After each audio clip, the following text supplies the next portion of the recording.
Well, good evening, everybody, and welcome to First National Bank of River Falls Field. It's Fighting Fish baseball. Tonight they'll take on the Stillwater Loggers in non-conference action here on a glorious Wednesday night.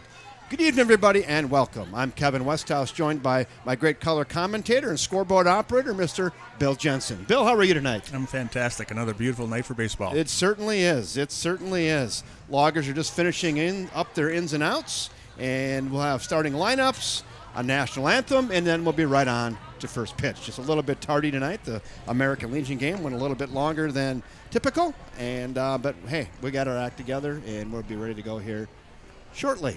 How about that?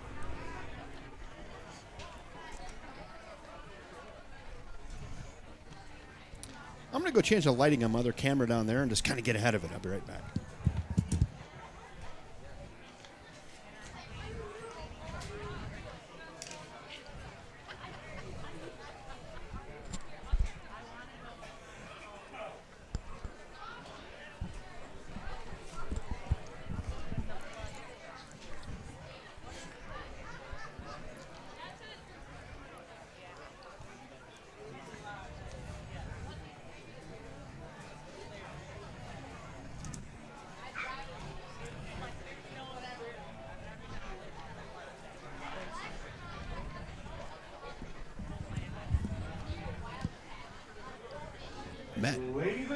Matt Dornick out there exchanging pleasantries. For tonight's game between the Stillwater Loggers and your River Falls Fighting Fish.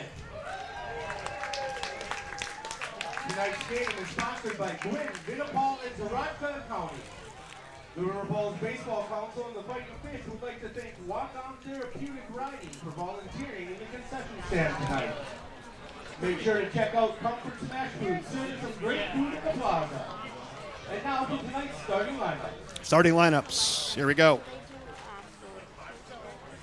Leading off for the Stillwater Loggers, number 6 in right field, Sam Johnson. Batting second in left field, number 12, Elijah Stifter. Batting third at first base, number 34, Tanner Boyd. Batting fourth in center field, number 1, Braden Hella. Batting fifth at shortstop, number 4, Chuck Rowland. Batting sixth behind the plate, number 3, Owen Maslowski. Batting seventh at third base, number 16, Austin Buck. Batting eighth, DH, number 8, Matt Kalasa. And batting ninth, second baseman, number 33, Jacob Slatton. And on the mound, number 32, Cam Hunter. Cam Hunter on the bump tonight for the Stillwater Loggers. And now you're starting lineup for your Fighting Fish. And now the starting lineup for your River Falls Fighting Fish. Leading off in center field, number 24, Brian Gable. I think it's interesting how they just stay right in the muddle huddle over there. They don't take the line. I don't know. It's tradition, I guess. Conserving their energy. Yeah, right there. Batting third, DH, number 3, Lucas Lukey. He hit a nice home run last week. Almost hit the Net, net. he did. Number 17, Andy Metcalf. Batting fifth behind the plate, number 7, Chase McQuaid. Batting sixth at shortstop, number 11, Hayden Mueller. Batting seventh in right field, number 5, Austin Purdy. Batting eighth in left field, number 22, Jackson Larson. We do it all, but we don't do PA. Batting ninth, DH, number 21, Trevor Gunning. And on the mound, number 19, Charlie Griffin. Yeah, there's shaved ice out in the plaza area tonight. He came up here and wanted us to give a shout out to him, but we're not going to do much good for you folks in Utah. You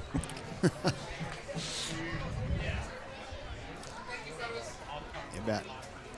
And now, representing Gwynn, Vinnipal, and Zaraka County, and throwing out tonight's ceremonial first pitch is Tim Burton.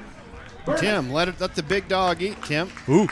There it is. That's a strike. That is a strike. And representing Walk-On Therapeutic Riding is Lexi Hubbard and Waylon Bailey. All right.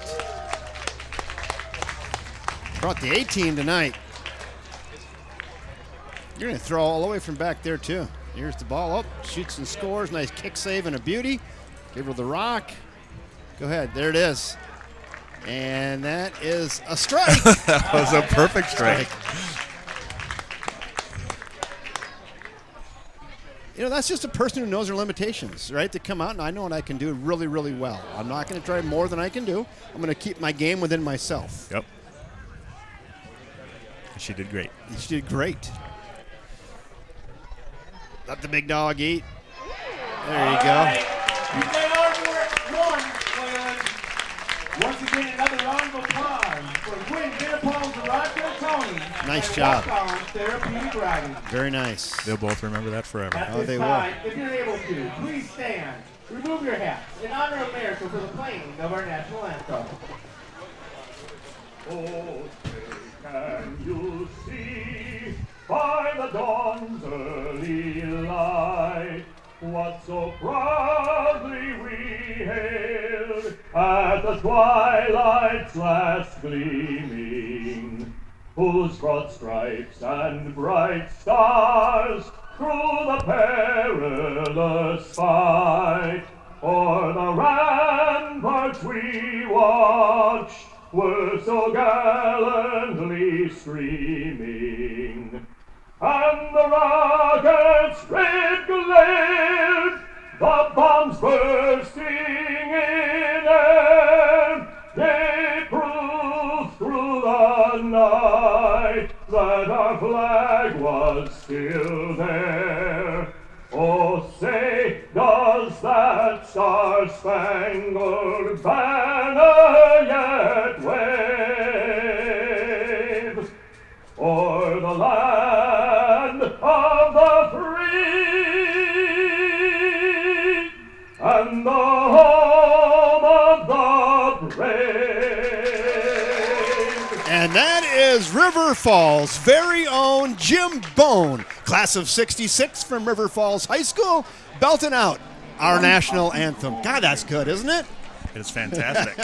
You may have caught him at the Target Center. He was the voice of the Minnesota Wild for many years, and that does have a hockey feel to it, doesn't it, Yeah. Billy?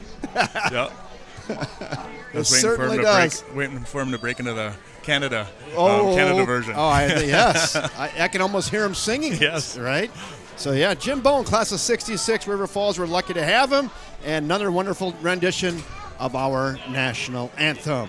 On the mound tonight, Charlie Griffin for the River Falls Fighting Fish. And I think it'd be apropos to give a little bit of a shout-out to Charlie Griffin's father. What do you have, Bill? That's right. It's Corey Griffin's 50th birthday today. And so Charlie wanted to say happy birthday to his dad, and he said he's going to definitely deliver a win as a birthday present. So it's going to be an exciting show. I like that. Look at Charlie on the mound. Dad, you can be a proud dad, and Charlie's a proud son, and it is just a love affair with the Griffins tonight. Happy birthday, Mr. Griffin. 50. The big fitty burger. Yep. That a baby.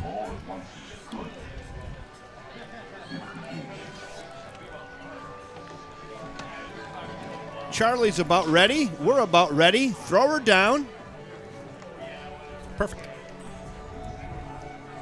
Let's go. Cameras are set. We're set. We're locked in. Tighter than a bark on a Christmas tree. Let's go. And that's tight, by the way. All right, Sam Johnson's in. He'll face Charlie Griffin. 7:37. Not too bad. Just underway. Ball one. Ball one to right fielder Sam Johnson. Loggers in the black top, black pant, black hat, black bat tonight. White shoes. Flown up, left center field. Heading over and making the catch is Brian Giebel out there right in front of the First National Bank scoreboard as he cruises on into fairly deep left center field right in front of the Smoky Treats sign out there. Nice job, Brian Giebel. Covering some real estate out there as usual for the Giebsters. One down, and now we go to Elijah Stifter. The ball kept kind of tailing away from him, so he had to keep It running. did. Gliding like a gazelle. One down, Elijah Stifter is in. That is hammered, and that is foul. That is jerked way out of the yard, but way foul. Grab those balls and get them back to the concession stand. The Fighting Fish are in the blue top tonight, the white pant, and the blue bonnet. Griffin ahead. No balls and a strike on left fielder Elijah Stifter. Just underway. The pitch. That little slide piece is in there. Now it's 0-2. Hey, B. Cheese. He says, let's go fish. Glad to have you. Get up on the chat section. Say hello. We'll say hello back. The pitch. That yacker just misses. That was a good pitch for 2 strikes. It was. See him get him to chase a little bit. Almost. Chase, speaking of Chase McQuaid will be doing the catching tonight, the battery mate for the Fighting Fish. Just graduated high school, on his way to play some college baseball here in the fall. Griffin rocks and delivers. Just gets a piece, does Elijah Stifter, fouls it away, and we'll stick at 1-2. Speaking of good baseball, the Brew Crew wins in extras today. Yeah. We'll watch that. I forgot I have Bally Sports on my phone as well, and I pulled it up in the 8th inning and was multitasking at work, finishing up some emails, and watched them with a walk-off there in the 2 outs in the bottom of the 10th. That was an exciting game. It was exciting. The 1-2 pitch. Now it's 2-2. 8th inning, in the park home run? Yeah. That was fun. And isn't that his that's his second one of the, well, didn't he have it in the park just a couple weeks ago? They did, but they called that an error, I believe, yeah, unless you're they right. changed it. And that's high gas. That's up and out of the zone 3-2. Yeah, that was the one in it was in Anaheim, and they kicked it around the corner, but he never really touched the baseball. The announcers were saying that should have been a home run. I don't know if they ever went back and changed that or not, Bill. Yeah, I was going to check on that, but I don't think they did. Ground ball, left side, shortstop, gathers. On to first, got him by a step. Nice job out there. Caden Mueller at the shortstop position tonight. The human vacuum cleaner out there, getting it done. Now there's 2 down. Nice job, Caden.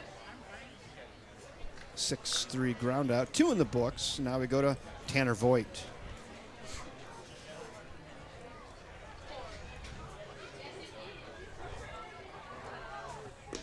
Tanner swings through that off-speed pitch out in front. It's 0-1. Tracy Abramson, go fish. Wish you were there. It is a perfect night for baseball. Welcome aboard, Tracy. We'll try to bring this to you right here on your 67-inch 4K television at home. How about that? The 1-1. Or maybe just in your boat, right? You just put it on your phone. That could be too.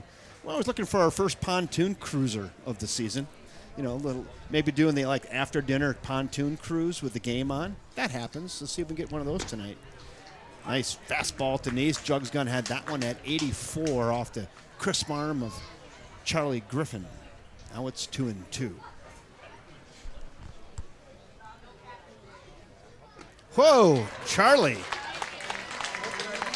Good sweeper off the Griffin kid.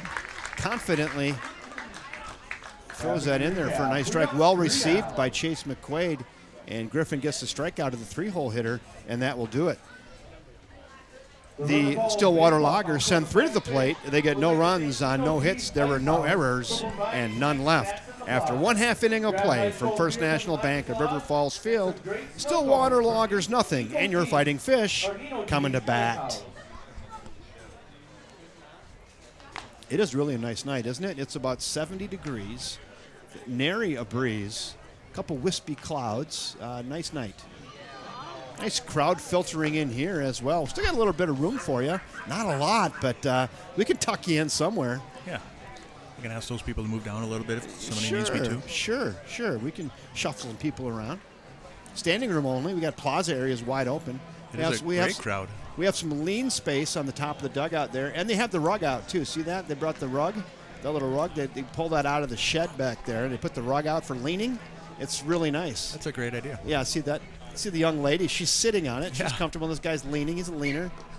Yeah, so the rug is nice. I think they have another slab of rug in there too. So you can just go in the shed and grab the rug and put it out. And what a perfect spot to watch a baseball game. It's right there. Yeah. And look at the leaning, the soft arms. It's a Class A operation. And the nice banner for the home of the River Falls baseball with all the logos. That's new, and that is nice. That is nice. My dad commented on that on the broadcast last week. I thought that was really cool. No, it is nice. So, all right, Brian Giebel, center fielder. He got himself put out in the top of the first. He'll lead off here. They'll pitch. That fastball is right there off the arm of Cam Hunter. Cam Hunter on the bump. The big right-hander for the Loggers. 59.5-footer hops in there, and it's now 1-1. Brian's not going to swing at something like that, right? Not early in the count. He's a veteran. Yeah. I was going to ask him how many years, because I think that's going to be a trivia question. Oh, that'd be a good one. Yeah. 2 balls and a strike now on center fielder Brian Giebel. Kyle Fritzy waits on deck, followed by Lucas Ludke. The 2-1. That one gets the upper left corner of the K-zone. I know what? I had a K-zone made, and I was telling Bill earlier, but it was in a black outline. I forgot I need to make it white. So next game, maybe I'll have it. You just couldn't see it. That gets away, now 3-2. Good at bat, leadoff at bat here for the wily veteran Brian Giebel, making Cam Hunter throw a lot of pitches. He's at 5 already. You could call that the Angel Hernandez strike zone. Right, yeah. He couldn't see it either. There it is. And Giebel gets himself a leadoff walk. Put a Q next to that at bat as well. Leadoff walk, and now we go to Kyle Fritz. They call him Fritzy. He's been around a few years, too. Fritzy's starting to get a little long in the tooth here with the fish.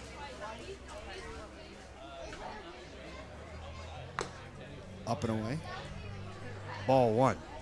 There's Giebs. He's not a huge deal threat, but he'll go when he's ready. Sun is in and out here in the late afternoon. Check in. Back in safely is Brian Giebel.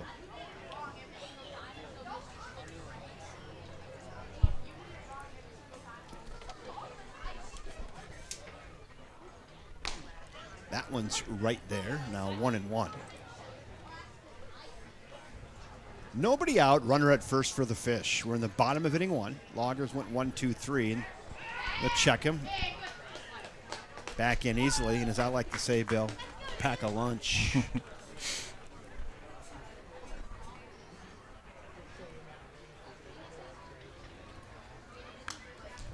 Fouled up back to the screen. It's 1-2.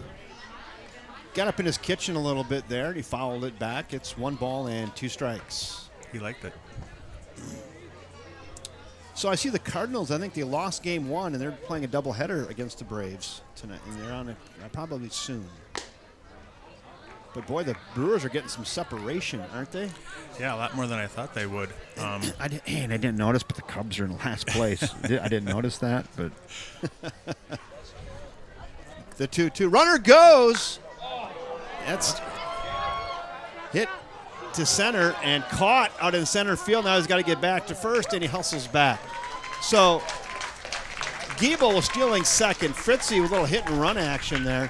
Flew it up to center, right center, caught it, and then tried to double Giebel off at first, but he hustled back, read that well off the bat, and there's just 1 out on the fly to center. And now we go to Lucas Ludke with 1 down. Ludke with a big home run bomb last week. There's a line drive into right center. That could get all the way to the wall. It does.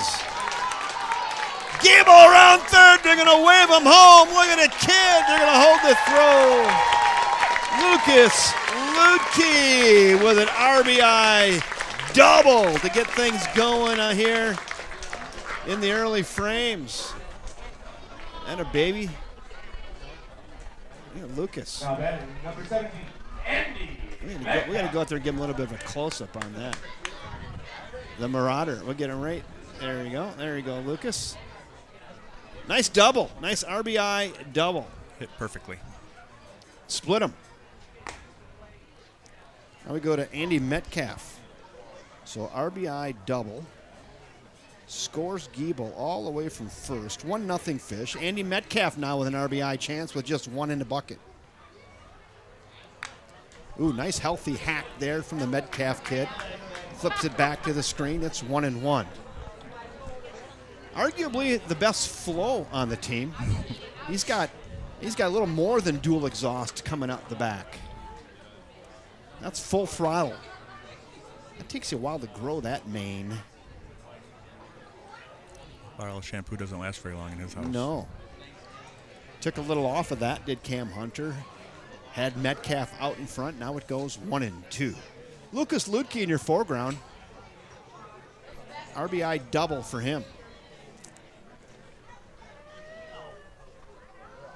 1-0 Fish. Hit left side, and that's through. See if they try to score him. Nope. And they're going to hold up Lucas over there at third. Yeah, with one out, probably smart, huh? Now batting number 7, Chase McQuaid. Now we go to Chase McQuaid with just one out. Geez, organist got up here early tonight.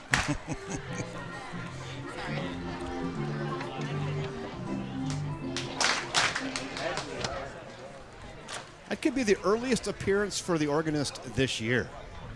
Good to see. Good to see. Feeling spry. McQuaid looks at a ball outside. Catcher Chase McQuaid. He's a tough out. He's got himself a grand slam earlier this year for the Fish. Runners at the corners now. One in the bucket, 1-0 Fish. McQuaid has a good opportunity here. Ball gets away from the catcher. And the run will score on a hustling Lucas Ludke on a pass ball. 2-0 Fish. Metcalf advances to second, and now McQuaid still with an RBI opportunity here with just one out with Metcalf at second base.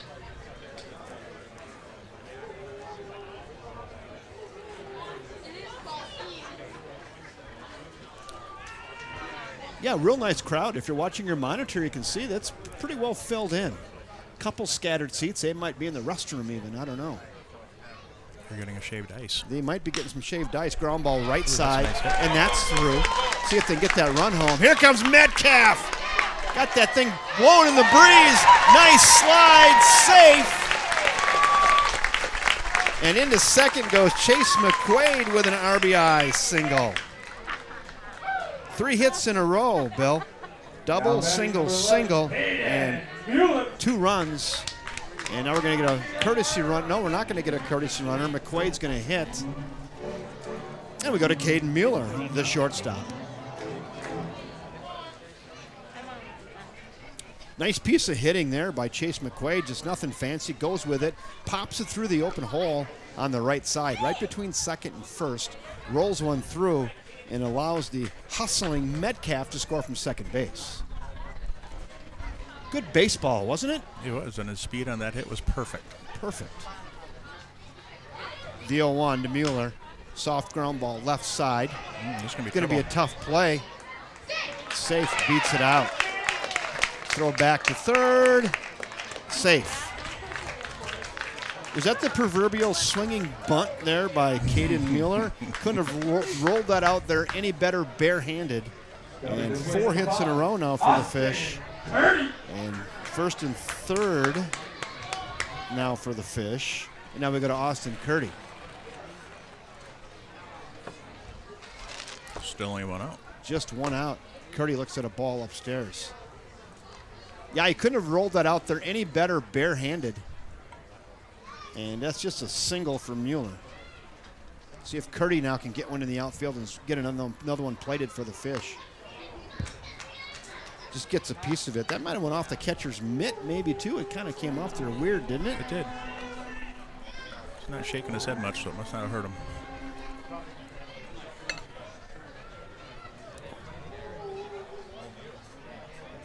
First and third, one out, 3 in. Check the runner at first, back in safely. Probably pretty good opportunity here for the speedy Caden Mueller. See if he can get down to second. There's a big old blob of it. There he goes. That's hit. That's through. Hit and run. Mueller all the way over to third base. And sliding into second goes Austin Curdy.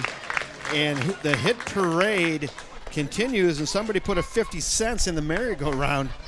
5 hits in a row. Now batting number 22, Jackson Larson.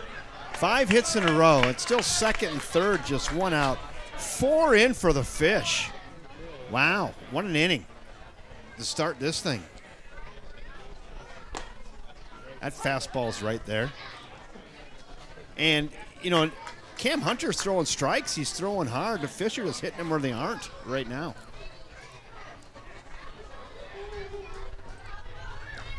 That's down low, 1-1. So yeah, Lucas Ludke with a double, Metcalf single, McQuaid singles, Mueller singles, Curdy singles. See if Jackson Larson, see if he can reach in the pocket and put another quarter in this thing. Swings through that 59.5-footer. Now it's 1-2. Trevor Gutting waits on deck. Trevor will be DHing tonight for the Fish. There's your Fish. There's a couple of them out there. Flowing up. Right field. That should score one. Right fielder going back. He's got it. And here comes a runner. And he'll score. Sac fly for Jackson Larson, scoring Caden Mueller. Curdy does advance to third, so that's sac fly, F9, 2 outs. Plates another one. And Curdy to third. Now we go to Trevor Gutting. Trevor Gutting, Bill, the 9th batter to bat this inning for the Fish. That's a nice start, isn't it? It's a really good start. It's a nice first inning. Still 1 out there. Why not? There he stands at third base. Go ahead, Trevor, knock him in. Brian Giebel waits on deck. We've batted around, and Gutting looks at a fastball strike. And you're right, because he's throwing good. Yeah. But they're just hitting him. John Fry from Evansville's on. He reminded me the live well was full. There's just one in the live well now. Got a couple out for fillet purposes. We still got a keeper in there, though, the 23.5-inch walleye standing over there at third. See if we can empty him out. Welcome aboard, John Fry. Evansville's Jays, skipper, manager, owner. The 1-ball, 2-strike pitch. Softly hit, right side, high hopper. On to first, dug out, and got him over there. So Trevor Gutting grounds out to second base for out number 3. But the Fish do bat around. They send 9 to the plate. They get 5 runs on 5 hits. There were no errors, and 1 left. After 1 inning of play from First National Bank of River Falls Field, the Fighting Fish 5. The Stillwater Loggers, nothing. 5-0. That's a nice start. The Fighting Fish would like to thank Gwynn, Vinnipal, and Zaradka County for sponsoring tonight's game. That's a great start. Gwynn, Vinnipal, and Zaradka County. Gwynn, Vinnipal, and Varadka, tonight's sponsor of the game.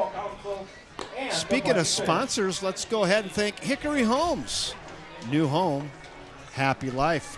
Want to build a new home, or maybe do you do remodels, extensive remodel? No remodels, just new home. New home construction, Bill says. So you want to build your dream home or just a starter home? Bill and Hickory Homes would love to help you out all the way through the process, from the vision to the blueprints to day one to here's your keys. New home, happy life, Hickory Homes. Go ahead and be one of their happy customers.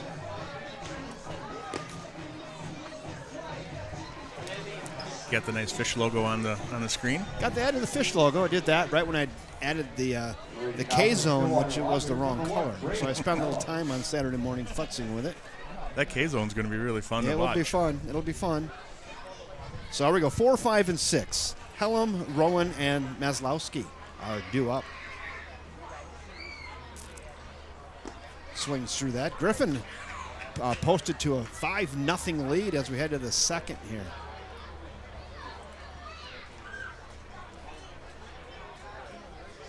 Charlie digs deep into the mitt, rocks, and here he comes.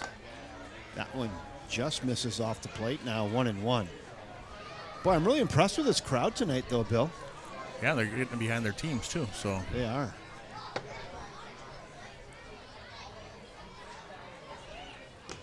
That one misses inside. 2-1. Yeah, you can't beat it, though. A summer night here, June 26th, 2024. That's hit real well into right.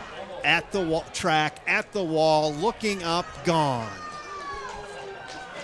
And 4-hole hitter Braden Hellam gets the Loggers on the board, circling the bags. Touch them all. Mr. Hellam. That was, can I classify that as a no-doubter? Yep.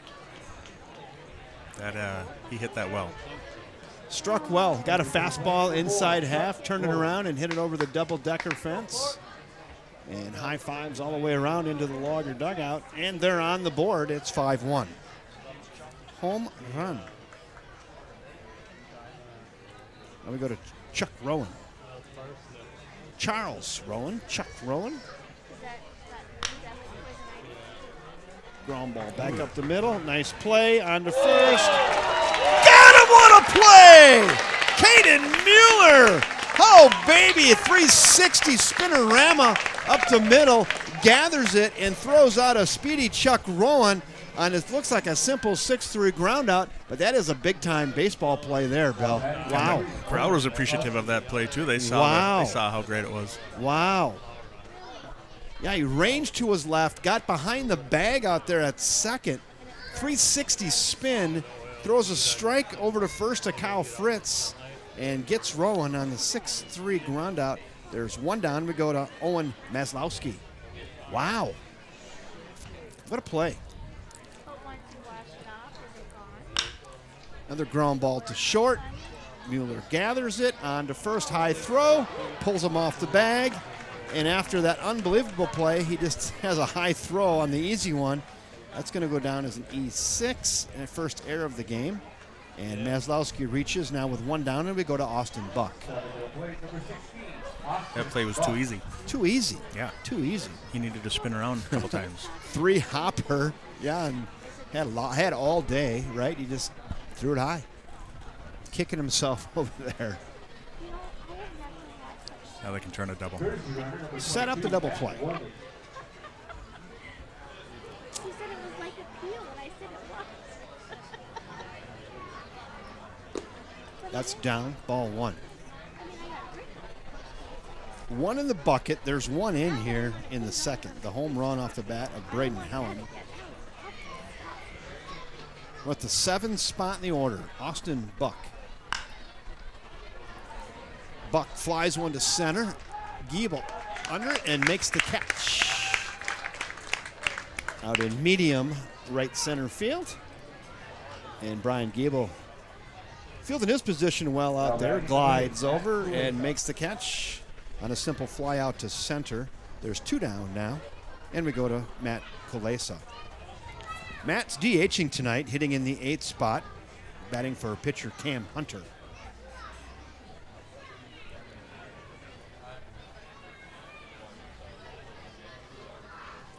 See if they try to get that runner in motion. They do. Fouled away at the plate, and he'll have to go back. Yeah, with 2 in the bucket, if you have a speedy Maslowski at first, he's going to maybe want to try to get himself in scoring position. He does. And Kulesa fouls it away, and he'll have to go back.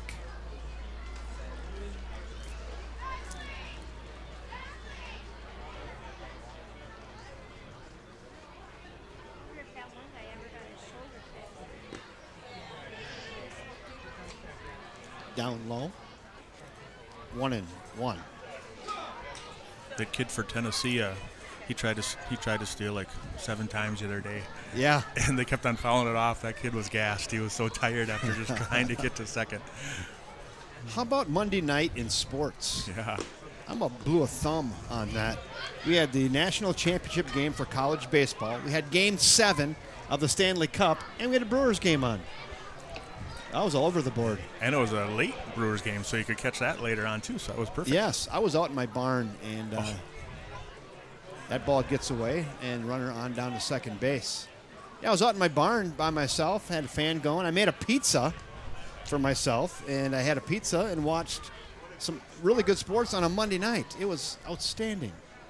I was thinking for a while the hockey was going to go into some overtime. Right. That would have been even more exciting, but it went to a Game 7, which was cool. Flowing up center field. That could be trouble. That is going to be gapped all the way to the wall, and Loggers are going to plate another one on the sliding double off the bat of Matt Kulesa. So Kulesa with a 2-out RBI double. And the Loggers get a couple back here in the second. And now we go to Jacob Flatten. Jacob's hitting in the 9 spot tonight. And they've got 2 plated, and they have another one in scoring position. And see if second baseman Flatten can get them another one and get them right back in this baseball game. One could argue they are back in it now at 5-2. A lot of baseball to be played here tonight. It's a good pitch. Called a strike. Charlie Griffin at 28 pitches. Thank you, Bill, for keeping track of that. A lot going on there. Bill Jensen, your scorekeeper extraordinaire over there, throws that right past Flatten, and now it's 0-2. So Charlie's dad's name again. His first name was Corey. Corey. Yep. Yeah. Happy birthday, Corey. Corey Griffin, 50 today. The big 5-0. The big 5-0. We did a little celebration here early in the game, but we thought in case Corey didn't get on till now, happy birthday, Charlie Griffin's dad, Corey, who's 50 today. I remember when I used to think 50 was old, and It's nothing. It's just getting started. that's totally right. Just getting started. 1 ball and 2 strikes. The pitch just missed with a back ankle breaker. It's now 2-2. On his dad's birthday, Charlie has some pretty good placement right now. He was trying to get somebody to chase on that, and with 2 strikes. He swings at that. If he gets a piece of it, it's going right off his shin bone. Yep. Fastball just painted it. Charlie Griffin. Look at the confidence on the kid, Griffin. That is the slowest walk off the mound I've seen in a while, but that is a confident walk. He replayed that in his mind like 9 times before he got to the chalk line. He's like, you know what he said? The bubble over his head was, God, that felt good. He gets flattened looking, and that will do it. But the Stillwater Loggers, they do plate 2. They get 2 runs on 2 hits. There was an error and 1 left. Inning and a half in the books now from First National Bank at River Falls Field. Fish 5, Loggers 2. Hey, I got something for you. So we're talking about backyards and grass. Check this out right here. Wow. Look at, I took a picture of a little lawn flex right there. So I worked on that, and that was, 5 days ago. It's a little drier today just because it's been drier, but there it is. That looks fantastic. So that's what I was. That's professionally done. And I'm not going to lie to you. I had a hams in my left hand right there. I'm not going to lie to you. Yards always look better with the hams. Right.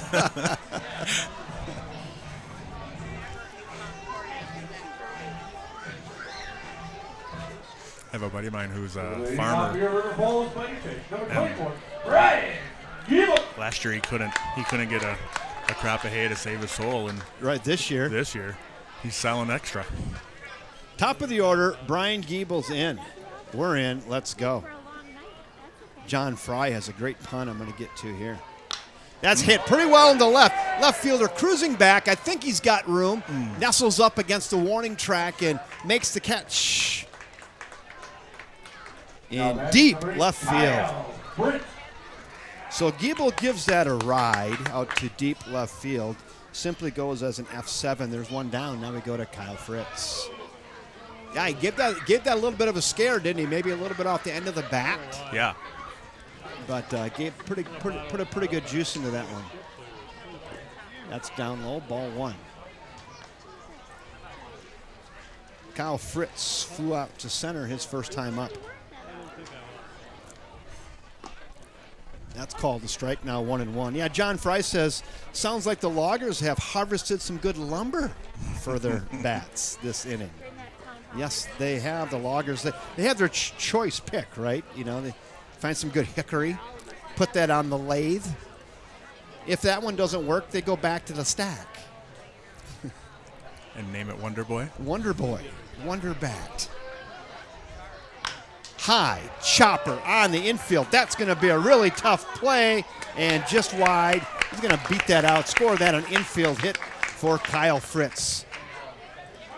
The engineer for the state of Minnesota gets himself an infield single, and now we go to Lucas Ludke.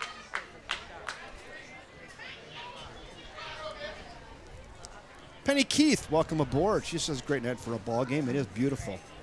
Beautiful night.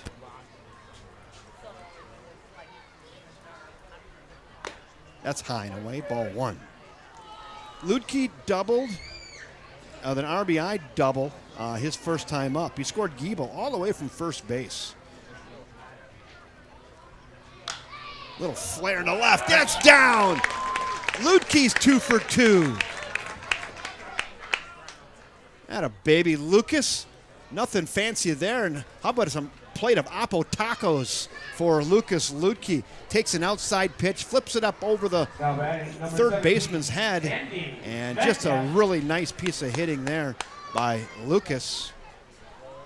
And now we go to Andy Metcalf with 1 out after back-to-back singles and runners on first and second. Metcalf singled and scored last inning. He was part of the hit parade. High gas off the arm of Cam Hunter. It's 0-1.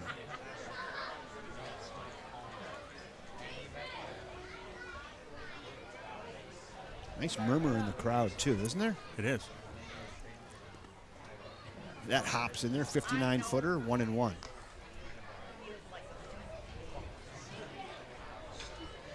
See a lot of people going to the concession stand. Yes, Doing a fantastic getting people fed. they are. Good value over there, too. A little fake to second. I tell you what, Kyle Fritz is ready for that. If you're going to fool Kyle Fritz, you have to get up pretty early. He's a crafty veteran. I mean, they can throw it, I guess. 2 on, 1 out. We're at the 4 spot in the order. Andy Metcalf.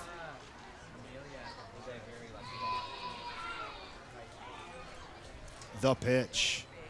That's hit into left field, and that's down. That's going to play to run.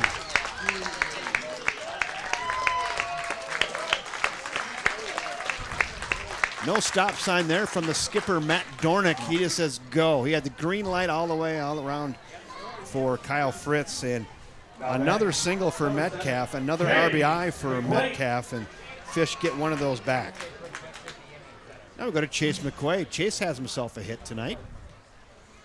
He's 1 for 1 with an RBI single, his last at bat.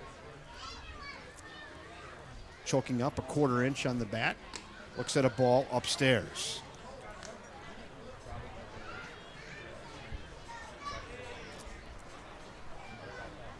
First and second. Just one in the bucket. McQuaid steps out. They'll reset it.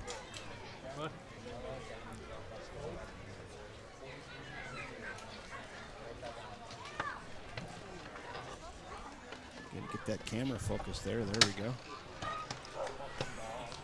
There they are. The live well is filling, Bill. That's a great shot right there, by the way. It is. The live well's filling. We got a muskie out there at second base, actually, Chase is going to drive him home right now. right now. Someone had a 51-incher. They said, I'm going to put that on the wall. It's in the live well. Chase looks at a strike. It's 2-1.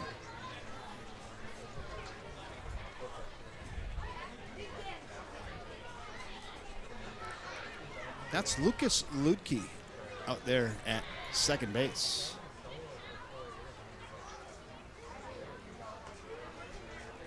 Flown up. Center fielder coming in and makes the catch. That's not deep enough for Ludke. He's not even going to give that a fake. So McQuaid flies out to center for second out of the inning, and now we go to Caden Mueller. The one window that feels like it's in that building.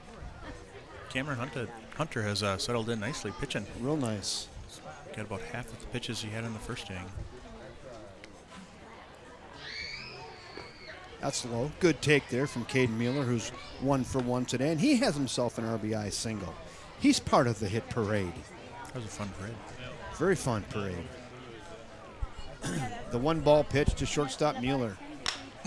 Ground ball, it just fouled down the right field line. Oh, I couldn't get the camera switch close enough, but boy, that was close, Bill. That was real close. Wow. I didn't get that switch fast enough. He hit that an inch right of that bag, maybe. Yep. It was close. If that's fair, that's going to clear the bases. Oh, yeah. Caden Mueller with a protractor down the first baseline.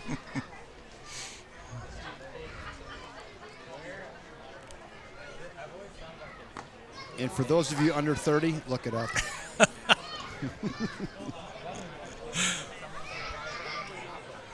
We used to actually use those things. We did. The 1-ball, 2-strike pitch to Caden. Got him. And that will do it for the Fighting Fish. But they do get the 1 run on the 3 hits, no errors, and 2 left. 1 run, 3 hits, 2 left on. And through 2. 2 in the books now from First National Bank at River Falls Field. Fish 6. Stillwater Loggers 2. We're going to the 3rd. So, Bill, I was pondering something today. Fans, it's time for the church of baseball. You know what they There's say, always an going argument to in church town, is there's no like place to get a underwear, there's no Taco Bell, and I hear things like, The ups aren't spring and neither are the like, baseball. they should build a Taco Bell. They should open a store to sell underwear. They should build more single-family housing. So I always say, who's they? By the way, Who is they? Yeah. Right? Who's they? Yeah. We need more dog parks. We need more multifamily unit. Who's we? Who's we? Who's they? Yeah, it's I see a lot of people who think that there's some mysterious genie in the bottle, or a guy behind the curtain who's pulling all these strings. And Central planning somewhere that has the big bag of money and just does stuff. Yeah. No, that's the thing. So people, it's free market, right? If you think hot dogs sell, then you should open a hot dog stand. Right. If you think undies are going to sell, then I think you should open an underwear store. And I have actually a great marketing idea. Somebody might want to grab onto this. Somebody downtown just needs to buy like a little supply of underwear and have a sign in the front window that says we sell underwear. That's all you'd have to do. And we'd be done. You'd be done. Yeah, someone's going to do that after I mention that. Yes. Like Johnny's. Just have it said Johnny's Bar, and we sell underwear. Because the complaint is nobody sells underwear in town. You have to drive somewhere to get underwear or socks. Or maybe it could be socks and underwear popped up on the infield. Mueller calling out there at short, behind second base, makes the play. No, that would be the call, right? You just some random shop just says, we sell socks and underwear. So anyone who is complaining, Complain. now we have it done. We have it. You can. The complaint would end. Or the people who are complaining are welcome to pony up their own money and start their own store, and they can be the next Shopko. That's it. Obviously, people drove by, right, and that's no longer here. Right. So that's the point. Like, they is actually you. Right. They shouldn't put something on that lot. Who's they? Yeah. So anyway, I want people to ponder who they and we are, and understand there is no magic genie with a big bucket of money that just does stuff. That's China. That's China. And then you get the underwear they want you to have. Right. So if you want a Taco Bell, then you should invest and put up a Taco Bell. And I agree with that. And I hope someone does. Yeah, me too. Bill, they should They should do that. Yep. They should do that. And they should do that with their money. Yeah. Hey, Chin Chow the Fish is here. Let's get that on camera right here. Look at mascots in the house. Oh, nice. Yeah, they should put up a Taco Bell because I need a Taco Bell.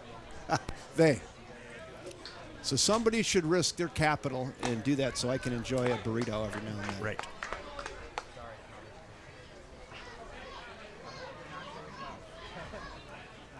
Or somebody would say, we don't need another multifamily complex. Well, somebody did a market study, and they convinced a bank to give them $6 million because they figured it would put on the headset right down there, Greg, and because someone figured that they could make some money. Yeah. Everyone shake your hand. There we go. And it's that easy. All you got to do is it's come up that with easy. $6 million. Right, exactly. Hey, Greg Peters. Kevin Westhouse, how you doing tonight? Good. We're trying to figure out who they and we are. They should build a Taco Bell. They should Yeah. build a. So who's they? People that have more money than we do. Right. Ground ball left side. Gathered over there. On to first. Throw across. Oh, nice play. Andy Metcalf got the hair out of the way just in time to pick up that ground ball. A nice throw across the infield. And there's 2 down. Kevin, I saw a Netflix documentary on the American Gladiators a couple weeks ago, and I think Andy Metcalf could have starred on that He could show have. years ago. So we had Voigt. So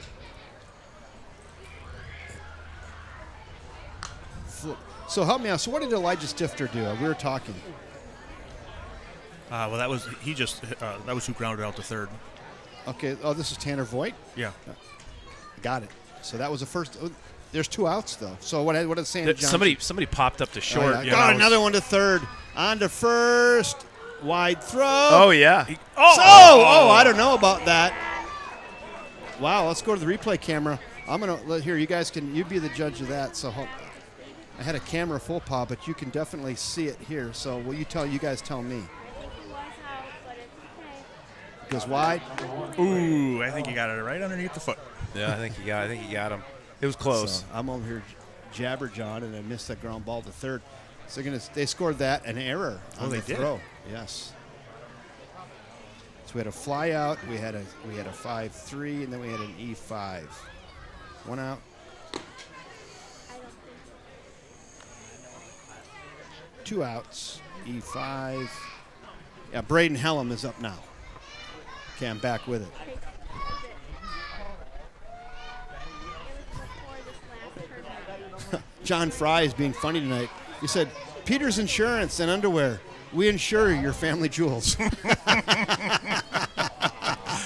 John Fry, how the heck are you tonight? And cover them. That's funny. 2 balls and no strikes. Just away now. 3-0. The next. That's funny. What do you have going on down in Madison, Kevin? I have a WPPI, so our wholesale energy provider. It's a 51 community consortium, and which River Falls is part of, and I'm on the executive team down there. We have a monthly executive team meeting that I have to go attend. So Way to represent River we Falls. got to represent, keep our energy prices down. That's called a strike. Now 3-1. So I'm going to be headed out of here soon. Greg Peters is going to take over. I got a 3-hour and 45-minute drive to Madison. I'd like to get down there before 1 a.m. That'd be my goal, so I can get a little nap in before my 7 a.m. meeting. I see you have Bill Jensen trained in on the scoreboard. He is dialed in. Money. He's dialed in. So, Greg, right when you were walking up, I was saying that people complain that you can't buy socks and underwear in River Falls, and that's where that started. And I said, a great marketing idea would be like even Johnny's Bar. If they just got like socks and underwear, and on the front they said, Johnny's Bar and socks and underwear. Then no one could complain anymore about not having socks and underwear. We had a store in Fort Walton Beach, Florida when I was growing up. It was Ms. Bubba's Barbecue and Tire Store. You could buy tires and barbecue See? in the same visit. That's along those same lines, right? You're Right. just filling the niche. Sure. Filling the niche. So there's 2 on with 2 outs now, and we go to Chuck Rowan. We call him Charles on the screen. We're kind of formal. That's hit well into left field. That's down. That might play to run. Here comes a throw. We have a play at the Oh, plate. he's not ready. Did it hit him? Yeah. Fisher looking a little sloppy tonight. All of a sudden, a wasn't 2-out very single off the bat of Chuck Rowan into left field. Plates a run with 2 outs. That's a solid single off the bat of Rowan. Now it's first and second. We're still at 2 outs. We go to Owen Maslowski. Chin Chow the Fish here tonight. Greg, we thought that might be you in the costume for a minute, but you're here, so it's not you. No. It might be Brian Centeraski. It might be. That's funny.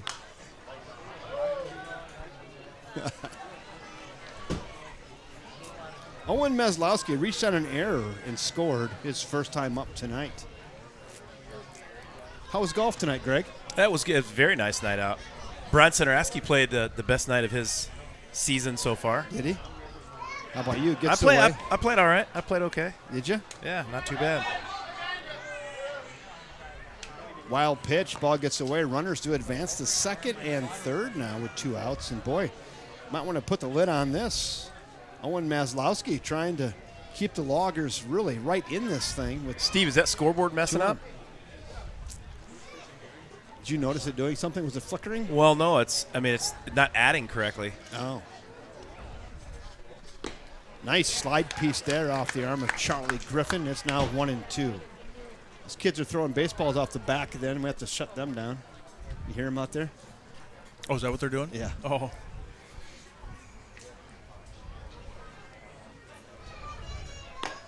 Strike 3 looking.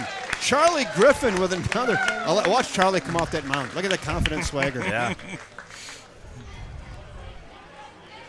Second inning in a row, Charlie gets the looking third strike and a little internal fist pump there from Griffin.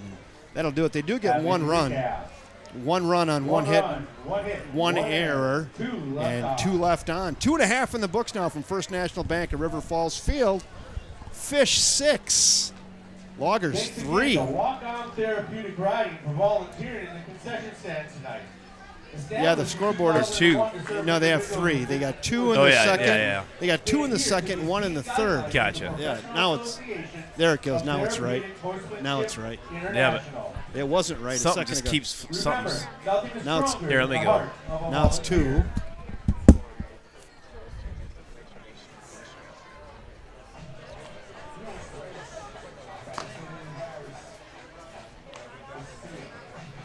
Anthony Hanks says, reminds me of Abe's taxidermy and cheese.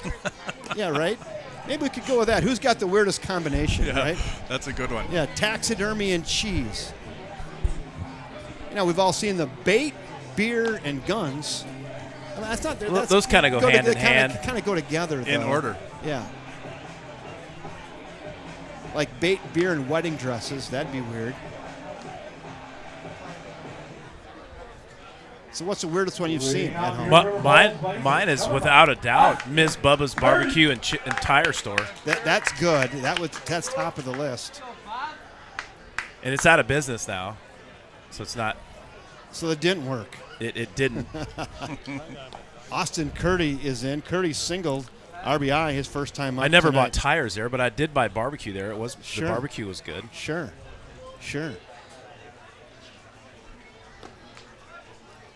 That's just down. So golf was good. The weather's beautiful. Gorgeous. Greg, after this half inning, I'm going to turn it over to you, and I'm going to to get on my horse down to Madtown. Hey, is that your maroon truck out there, by the way? That's my city truck. Yes. The maroon one? Yeah. So yeah, Brian's parked behind you, but he'll go down there and move so you can. Ground ball right side. That is through. Single. Nice single for Austin Curdy. No, I parked out at my city truck's kind of a brown color. It's out in the lot. It's not in the main lot out there. I parked in the main lot. Oh, okay. He's behind somebody else. No, he probably needs to move. I parked in the main lot. He's double parked. So Curdy leads off the third here with a single. Now we go to Jackson Larson. So I wonder who's in your normal parking spot. I don't know who's there. I don't know. In the what does it say on that sign? Like it's like qualified person or something like that. Check the runner. Oh, look out. Oh, got him. The old soft shoe by Austin Curdy. The crossover step, Greg. Yeah. T for 2, 2 for T, ta-da-ta-ta-ta-ta-ta-ta-ta, and that does not work when leading off first base. Yeah, the crossover step is not good there, and they get him on a pickoff, 1 out. Well, he threw a bullet over there, too. Yeah, he did. And aspirin. Pickoff. It was a perfect throw, too. perfect tag. Jackson Larson at 1-1. At the 8th spot in the order, Trevor Gutting waits on deck. That fastball's there. It's now 1-2 on Larson. Larson, sacrifice fly, F9, got an RBI his first time up today. Did his job well.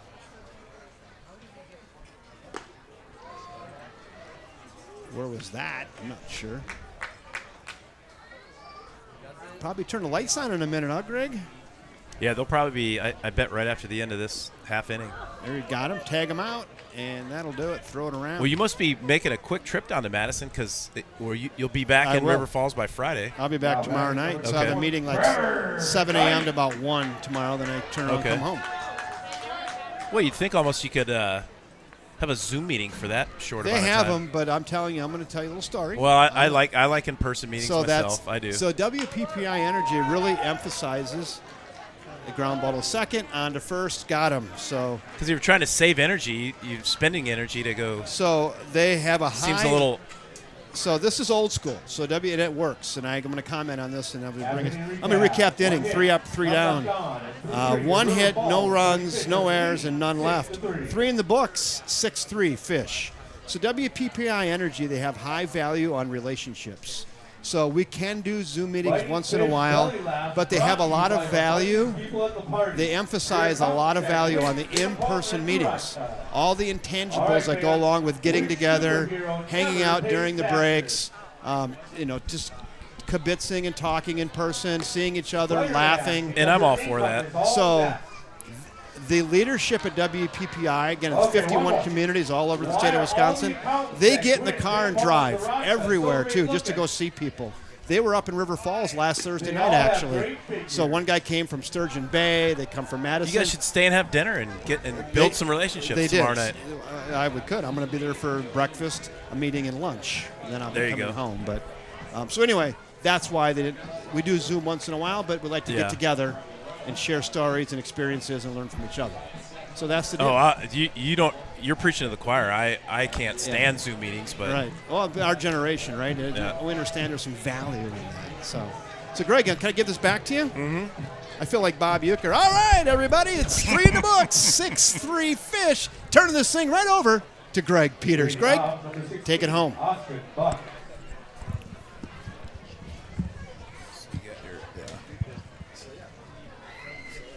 Yep. Yeah, we'll just stay on that one. Yeah. I gotta get. I'm trying to get that was number 14, and we're gonna find out who that was. That was number 14. Huh? Step into the plate. Number 8, Matt. All right. There's a fly out, so we'll just say F4 there. All right. Let's go here at home plate. Next up to bat now for the Stillwater Loggers, the designated hitter, Matt Kalasa.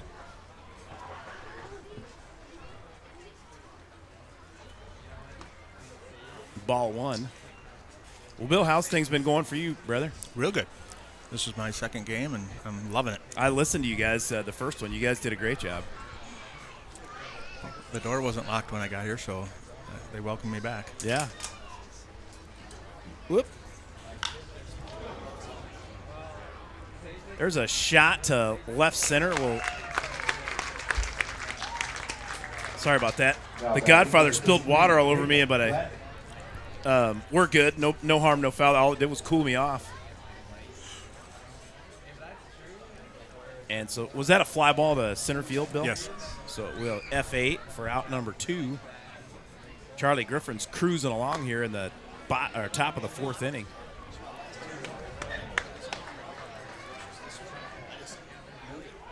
Yeah, I'm going to do a base offense. Griffin rocks and delivers. Little squibber to shortstop. And who we have at short there? I'm just getting here. So, Cade Mueller with that play at short, and that'll do it. And the top of the 4th for the Stillwater Loggers. That plays 6-3. And next up on deck for the Fish is Charlie Griffin. Is he? Yeah. Okay. So we got the top of the order coming up. Brian Giebel, Kyle Fritz, the Sheriff, and Lucas Lutke. In the bottom of the fourth, Fish up 6-3 right now. Help the players out, throw your trash in Yep. the trash cans located Yep. all over the ballpark. First National Bank of River Falls Field is a total team effort, and we appreciate your help. Why didn't you write the This numbers trash down? timeout brought to you by Gwynn You just Vinnipal know them? and Know Rock the Stillwater Loggers too? Do you have a roster for the Loggers?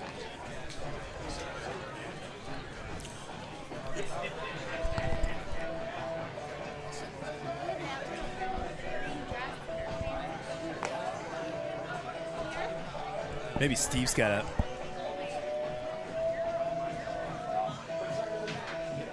All right, leading off the bottom of the fourth here for the Fish. Leading off for your River Falls Fighting Fish, number 24. It is kind of, Kevin, it is kind of like a Brewers game, and Bob Euchre just, passing it off. He's going to go take a break for a few innings and come back for the 6th, 7th, or 7th, 8th, and 9th. Giebel takes the ball.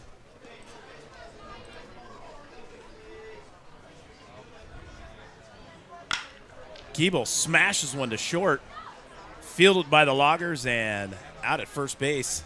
Giebel retired 6-3. Now batting number 8, Chuck Kyle. Rowan's a shortstop for Stillwater. Later on in the game, too, Bill, if you might be, there was some, man, those kids are drilling kids playing ball are drilling it. The Sheriff, Kyle Fritz, at the plate for the Fish.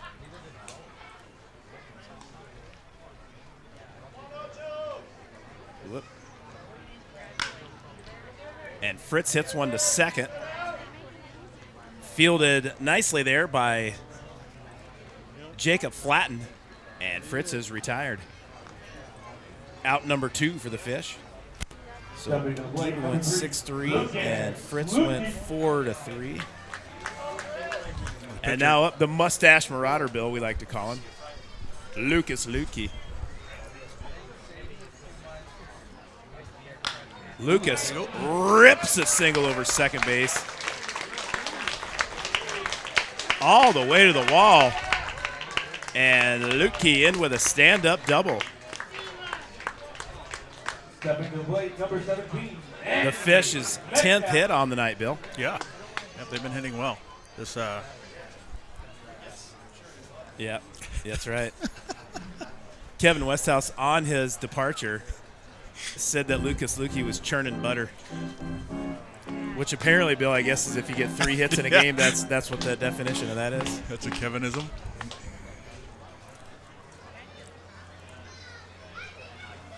And now at the plate for the Fish, the American Gladiator, Andy Metcalf.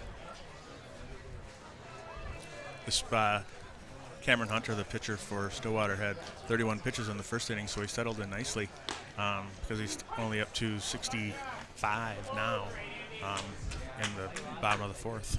Well, you're doing it all over there. I appreciate it. Counting pitches, doing the scoreboard. Tip of the cap to you, Hey. William. I was telling Kevin I still look out the window versus looking on the screen. Oh, yeah. I'm still a baseball fan. It happens all the time. Like I'll be doing the game and then I'll just be watching and I'll forget, and then I forget to switch the cameras. Yeah. And it happens all the time. There's a lot of switches over where you're at. Chase McQuaid on deck for the Fish. I was just talking to his mom, Jess McQuaid. She volunteers and helps us out a ton on the River Falls Baseball Council, and she coordinates all the. There's a rip to short, fielded nicely by Rowan, and Rowan gets Metcalf to end the fourth. Good play, and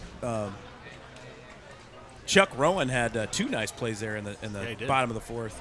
6-3. That finishes the bottom of the fourth. We head to the top of the fifth. One hit, one left on, and through 4, your River Falls Fighting Fish lead 6-3. Yeah, so there. Well, yeah, Jess McQuaid, she schedules all the lining, the concession stand volunteers all summer, so that was a huge help. She does all that. Coordinates it and schedules it, and She does a great job. They're always really well staffed and have a lot of really This good people this working summer there. we have Saturday we're looking for people, so we're but yeah, there's a later on, if you're at the park, you'll be able to hear the PA person, Jake Wagner. We had a Stillwater High School little trivia question. And so, do you remember Glenn Perkins that used to pitch for the Twins? Yep.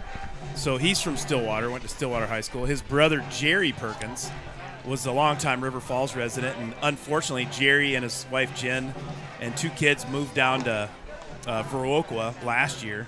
But Jerry had played with the groupers with us for quite a few years, but the trivia question, his son Roscoe was awarded the MVP Fish foul ball getter of the summer. He got 189 foul balls that he brought back. He was awarded the MVP foul ball getter. That's $189. Oh, that's a lot more than that. That's Those baseballs cost about $100 a dozen. and you get a buck when you turn them in, right? I think Or that's- candy. Oh, Yeah. or candy, gotcha. Yeah. Oh, for him, you mean? Yeah, Yeah. I thought you meant what Yeah, saved no, us. I just meant for him. It saved the ballpark Oh, a lot more than $189. man. Well, leading off the top of the 5th for the Stillwater Loggers,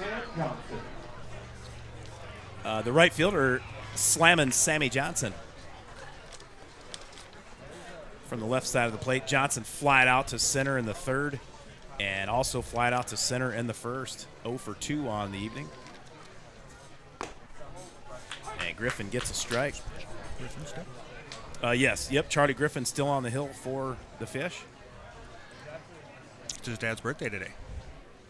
Happy birthday to Mr. Griffin. Corey. 50. Big 5-0. Yeah. You know who else has a birthday today? No. Derek Jeter. Oh. Derek Jeter turned, I think Derek Jeter's 50 today as well. Oh, really? There's a little slicer that's going to be just foul. Whoops. There we go. New fighting fish, third baseman, number 1, Ben Johnson.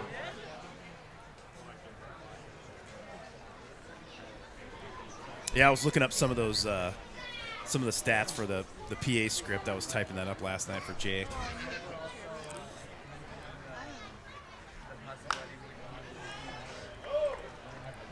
Tonight's sponsor, by the way, I don't know if you guys had already talked about it, just the game sponsor, Gwen Vinipal and Zaradka Accounting. All right, let's grab those balls and get them back to the concession stand. They're in Hudson and New Richmond and service the River Falls area as well. And they used to have an office in River Falls. They left with the socks and underwear stores as well, apparently. They should start another one.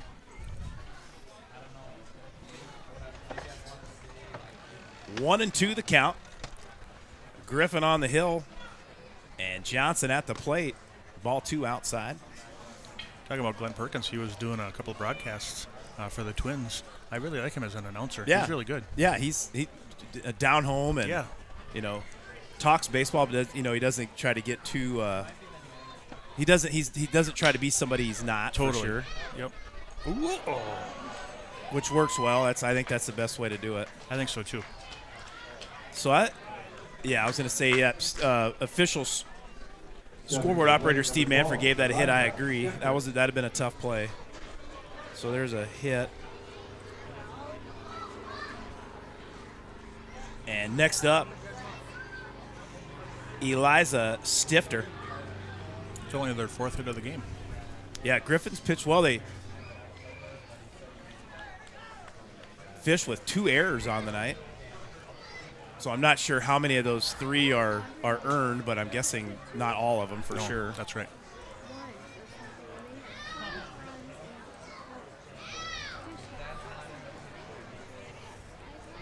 Boy, that cold Miller Lite tastes good.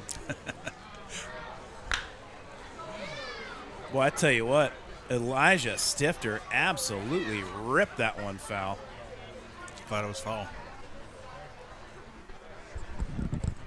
Well, I've only been here for, I guess maybe an inning and a half, close to 2 innings, I guess. But the Loggers are putting some good swings on it, Bill. Yeah. there's been some good contact tonight on both sides, but the Fish have just been putting theirs in play a little bit more. 2-1 the count. Griffin on the hill and Stifter at the plate. Chase McQuaid's been doing a good job.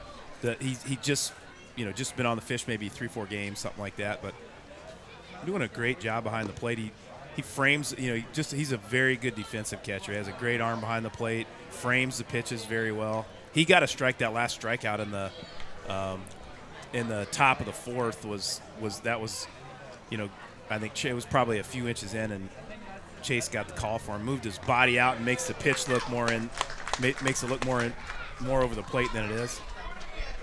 He had a great senior year. Transitioned right over to the Fish. He didn't have much of a break, did he? Not at all. And it's a little bit different, when you're transitioning from an aluminum bat to a wood bat, but game's still the same. The pitchers are, for the most part, probably a little better, at this in the St. Croix Valley when they play some of the Minnesota teams. Right. Because you're usually, if you are facing some guys that just finished high school, that was probably their aces of the staff for sure, but then you've got some guys that are pitching in college. And Stifter sends one high and deep to left field. Ooh. And caught at the wall. Nice catch at the wall by Jackson Larson. For out number one, Stifter gave it a ride. He did. Warning track. How much different is it? I've never swung a composite bat. How much different is it than a solid wood bat? Can you tell quite a bit? It's no, not really. I mean, you can tell when when it hits, if you hit it on the sweet spot, the true wood bats, just sound like magic. Yeah. But it just sounds a little different. But as far as weight and stuff, no, they're the same.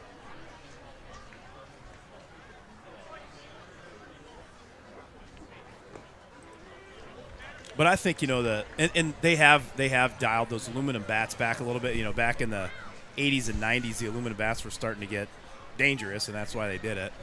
And and they've kind of dialed them back with but if you hit one there's a grounder to second, flipped over to short, over to first, and Tanner Voigt beat that one out just barely. So fielder's choice. 4-6 for out number 2. And Sam Johnson's out. So with Voigt on first base and there's 2 down, it brings up Braden. It looks like Braden Hellam. Yeah. Westy has pretty good handwriting, but it's not a kindergarten teacher's handwriting, I'll say that. But it's not bad.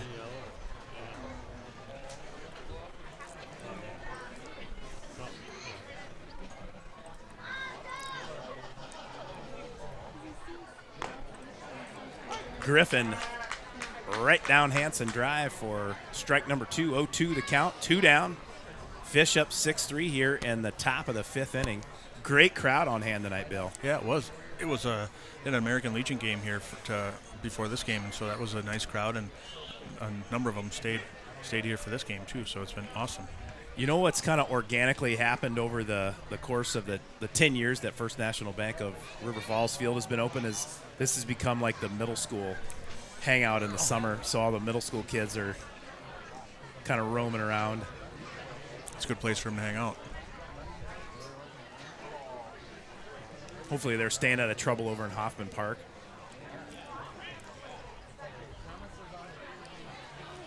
Braden Hellam at the plate for the Loggers. He's in a hole, 1-2 the count. Griffin delivers. And Hellam fouls that one off over in the plaza.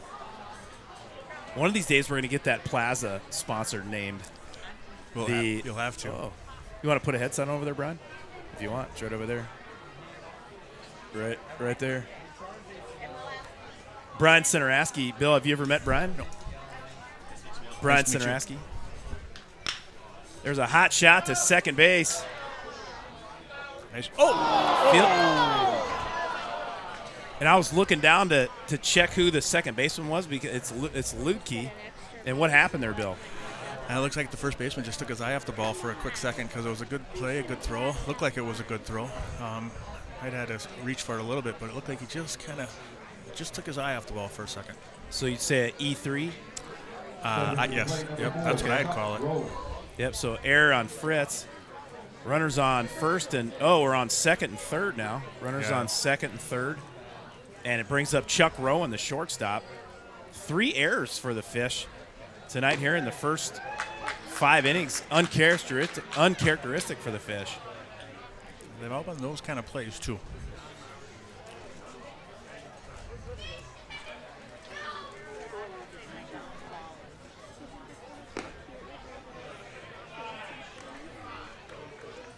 Josh Ivan and I were up here. Let's see, it was a game where it was a couple Saturdays ago, I think, and Griffin was on the mound, and there's a ground ball to short. There's a throw to the plate, a little high, and I think, Chase McQuaid jumps up high in the air, and he takes the throw from Jackson Larson in left field, and the Fish rope one at the plate for out number 3, and that ends the top of the 5th inning. The Loggers get one run on one hit, and they leave one left. 2 hits, 1 error. And we head to the bottom of the 5th. Fish up 6-4. This is a ball game, ladies and gentlemen. Stillwater Baseball Trivia brought to you by Gwynn, Vinnipal, and Zaratka County. Stillwater High School grad and former Minnesota Twins relief pitcher, Glenn Perkins may be more well known on the baseball diamond, but Glenn's nephew saved many a fish games. Bill, do we have a Fish roster real quick? I want to. I don't have one in that book even. Let me see that real quick. Yeah, I didn't see a roster in there. Fish foul ball retriever of the year. in Yeah, it's Matt Bacon. 2022. Can you name him? Was it A, Matt Gary Bacon Wood, has his shirt. Do you remember watching the MLB playoffs last year when the Twins were playing the Astros and Yordan Alvarez had his shirt unbuttoned down to like his stomach, and chains and everything, and Matt Bacon looks like Yordan Alvarez out there. He has his Fish jersey unbuttoned down to his stomach. Roscoe Perkins, and you're correct. And I didn't look that close. 189 foul balls. Yeah, I think Matt Bacon's driving he might be driving an El Camino. That may never be broken. We saw a guy, Brian and Sinaraski and I saw a guy driving an El Camino the other day in St. Paul. So leading off the bottom of the 5th inning for the Fighting Fish, the catcher Chase McQuaid. Chase McQuaid made a heck of a defensive play in the top half the inning. He picked Jackson Larson's throw high out of the air, reached down, made the tag. Great play by the rookie Fighting Fish. Brian Sinaraski, thanks for joining us, brother. Wait, hold on. Can you hear us now? I can hear you. Yeah, now you're on. Loud and clear. Yep, okay. Ooh. Yeah, ladies and gentlemen, Kinney Valley Chiropractic owner Brian Sinaraski is joining us in the booth. McQuaid sneaks one down the line, just foul. It was foul by about 2 inches. That would have been a way to start the inning off. Brian, I forgot to tell you this when we had Golf League tonight. Yes. You didn't even notice what number our cart was, did you? No, I did not. Number 5. Number 5. I picked it on purpose and I forgot to tell you. 5 is alive. Yes, it is.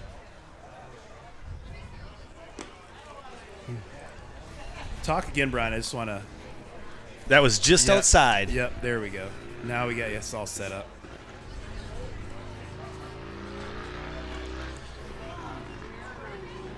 Cam Hunter runs the count to 3-2.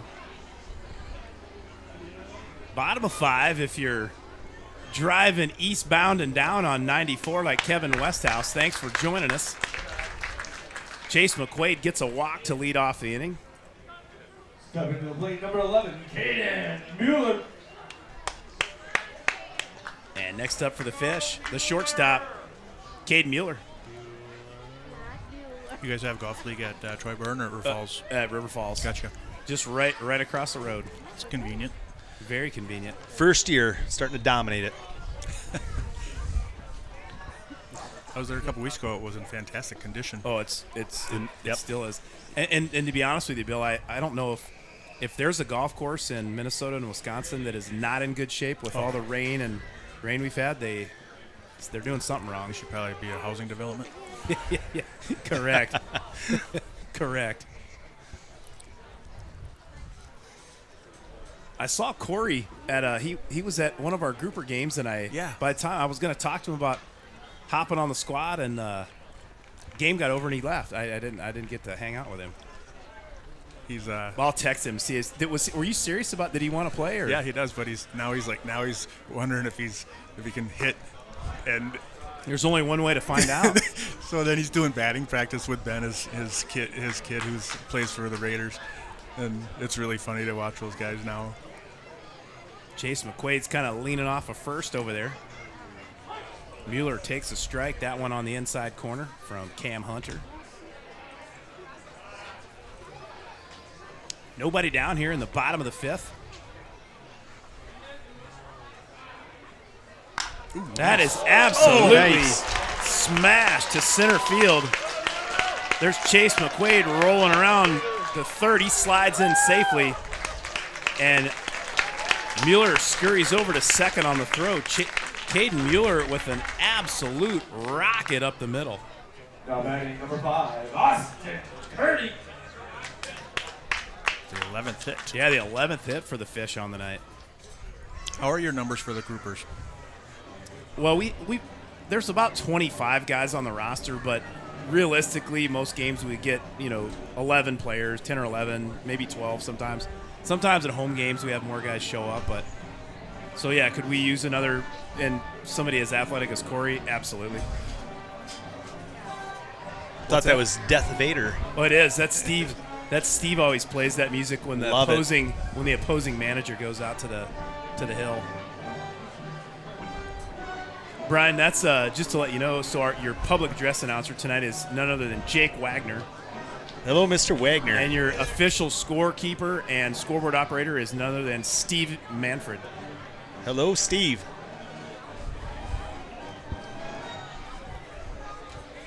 Not their first county fair, is it?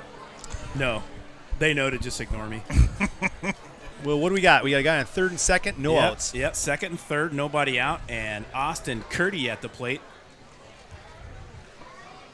Ducks on the pond. They left Cameron Hunter in there after. Aaron Curdy, Austin's dad, was. I'll give him a big thumbs up. He and Randy Fireeisen framed that whole batting cage over there, and Aaron Curdy helped the ballpark out a ton, as does Randy Fireeisen, always does. Hey, by the way, Brian, that the truck you're behind, that's not Kevin's. I don't know whose that is. Oh. That one over to second. All right, we got one, advance the runner. Yeah, Curdy drives home McQuaid to take a 7-4 lead. 4-3-1 out. And moves Cade Mueller over to third. And now at the plate, the left fielder, Jackson Larson. Hunter rocks and delivers, and Jackson Larson swings right through it. Brian, you know Jackson Larson's dad, Troy, don't you? Oh, yeah, good guy. Oh. All right, guard the plate now. 0-2 the count. Hunter up quickly on Larson.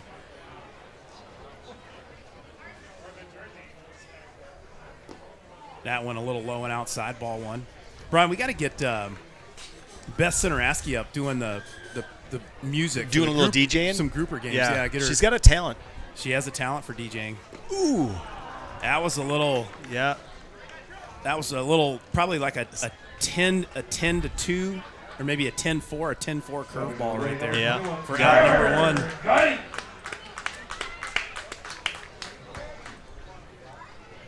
Larson goes down swinging, and it brings up the designated hitter, Trevor Gutting. Gutting squibs one to short. Whoop. And Gutting is gunned down for the third out. Was that 5? Was that third baseman or was that? Yeah. Yep. 5-3 Got one for run. the third out. Fish get one back, and they Group 5, the River back to a Falls 3-run lead, Fighting 7-4 the score. 7-4. And we head to the top of the 6th inning. Fish on top.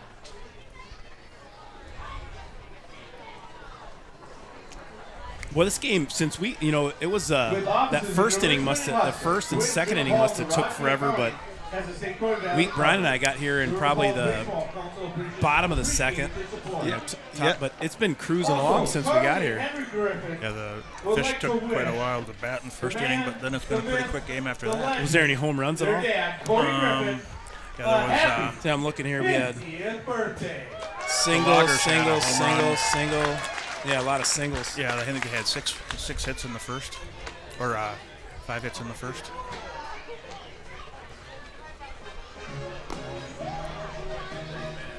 Yeah, so whose birthday were you saying it was earlier? It was other than Derek Jeter's? Corey Griffin.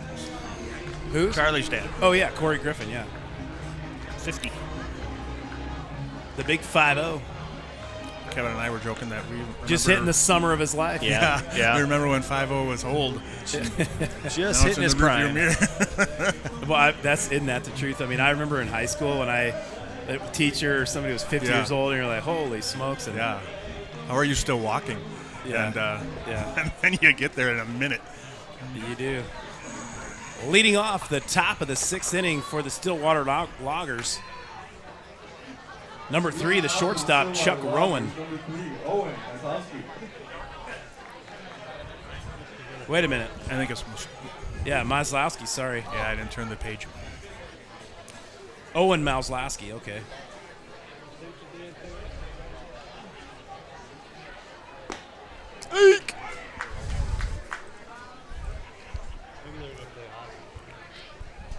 Griff with a nice pitch on the outside of the plate.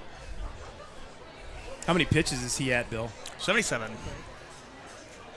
So he's got a little ways to go. Yeah, he does. He's had pretty good consistent innings.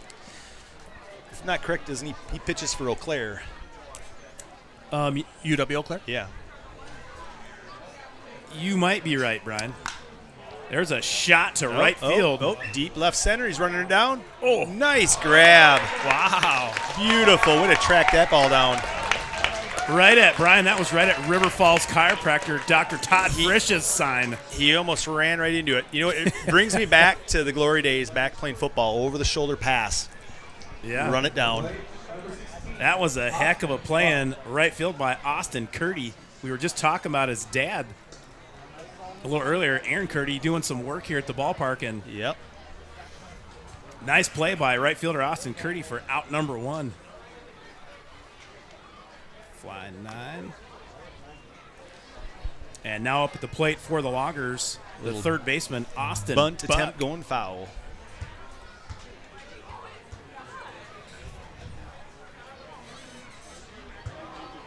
Brian, when you look out at that, all the sponsors and all the business support that the ballpark has, just kind of looking at it, like what sign sticks out?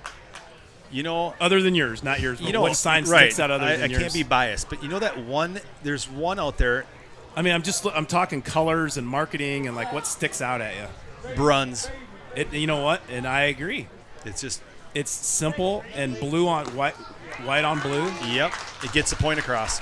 Austin Buck goes down swinging. Charlie Griffin takes care of him for out number 2.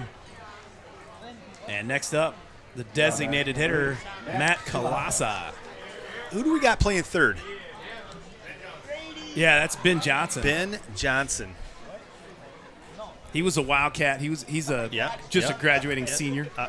Yep. This last year. Yes. He just graduated. Yep. The Fish had quite a few think 5 Wildcat seniors. 5 or 6. Yeah. That's really cool. I think that's neat. Well, the Yeah. whole left side, Caden Mueller, Ben Johnson, and Chase McQuaid behind the plate. And I think And then they've got about 30 ball too. Yeah, Chase McQuaid's going to play at Concordia St. Paul. And Caden Mueller, I believe, is going to Winona State and playing baseball. And Ben Johnson, I think, is going to St. Mary's down in Winona as well, but going to play at St. Mary's, I think. That's fantastic. There's a shot to second base. Oh, stay with it. Stay with it. Kind of handles Giebel, and official scorekeeper Steve Manfred gives Giebel an error. And Kalasa reaches on an error. That's the 4th error for the Fish tonight. And next up, the second baseman, Jacob Flatten. That's a two-out error. You don't want to be giving them extra outs. Well, that's what we did last inning, too. We had They got 1 extra run on that. had an error and ended up scoring a run.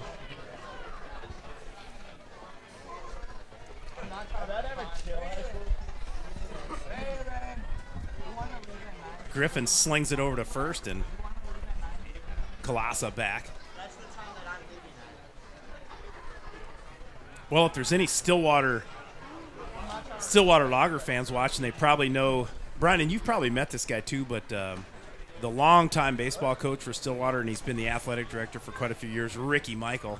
Ricky Michael Used to play on the Groupers years ago. Played some baseball with him. We were still the Meesville Yep, groups. we were back then. Ricky Michael is now playing over 50 baseball, still playing. Ricky Michael coached a lot of big-time players over in Stillwater over the years. God, I like saying the name, Ricky Michaels.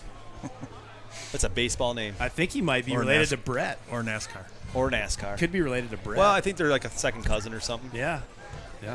I've caught him on first base singing a tune or two. There's a ground ball to second. Giebel gobbles that one up and throws it over to first for the 3rd out of the inning. Griffin unscathed after the 4th error by the Fish. And we head to the bottom of the 6th. No runs, no hits, 1 error. Is that Giebel or Lukey at second? I think it's Luki, isn't it? I'm sorry. That's Lukey playing second. Yeah. I've been hammering. You've been just bashing Gable, and he is not even on the field. I've been hammering Giebel, and it's Lukey. And Brian's had a great night in center field, so he's been doing fantastic. Yeah, I apologize. Yeah. I apologize, Brian. Well, I was letting you roll with it. I'm like, your eyes aren't as good as they used to be. They are not. Boy, Lucas kind of runs around. He was running around there. It looked like Giebel out there. Jeter won 5 He looks up to him. Collected 3,465 hits and was a first ballot Hall of Famer. Happy birthday to Jared. Well, that game, the broadcast you and Kevin did the other night, Bill, Lucas absolutely hit a shot to right center. It almost went in that net with that cartoon guy hanging over the Garage Bikes and Brews sign. That was the closest one I've ever seen to the net. I'm sure it there's was. other ones that were maybe closer, but I've never seen one. It was close.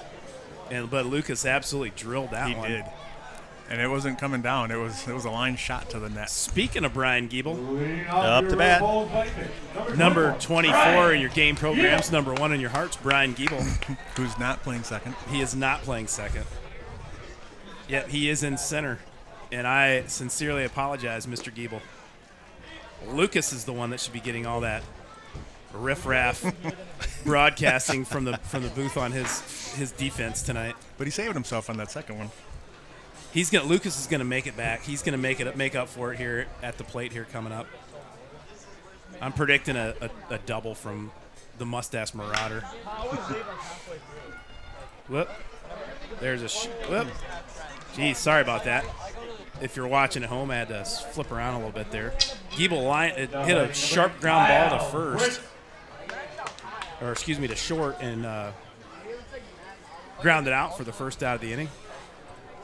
And next up for the Fish, the first baseman, the Sheriff, Kyle Fritz. You know why they call him the Sheriff? No. So it was either last year or 2 years ago when the state, the WBA state tournament was down in La Crosse. There was just some guy in La Crosse running for sheriff, and his last name was Fritz. And if there was a one sign, there was 800 of them. They were all over the place. So everybody started calling Fritz the Sheriff.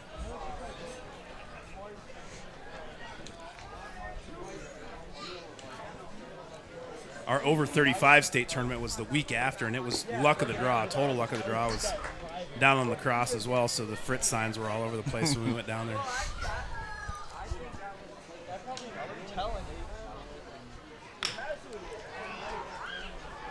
Little chopper back to the pitcher. Almost threw it over his head, but nice play at first there by Tanner Voigt. Fritz grounds out to the pitcher. 1-3 if you're scoring at home for the second out. And here's some time for the Mustache Marauder to shine through. Lucas Lutke steps in. There's a fan in the stand, really. Yeah, they really like Lucas a lot. Yeah. I think you might have heard that one at home. Oh. Hunter gets one on the outside, gets a little curveball on the outside part of the plate. 1-1 the count. 2 down here in the bottom of the 6th inning. Alongside Brian Sonaraski and Bill, what's your last name again? Jensen, I knew that. Jensen. What's what's the Hickory Homes? Bill owns Hickory Homes. Hickory Brian. Homes. Yeah. Great houses. Great homes. Thank you. It's been Hickory Homes. Fun building homes again. It's been busy. Yeah, COVID was a tough time for most people, but it's been fun again. Yeah, good. And Lukey takes a strike looking out on the outside part of the plate. Fastball right it was close, but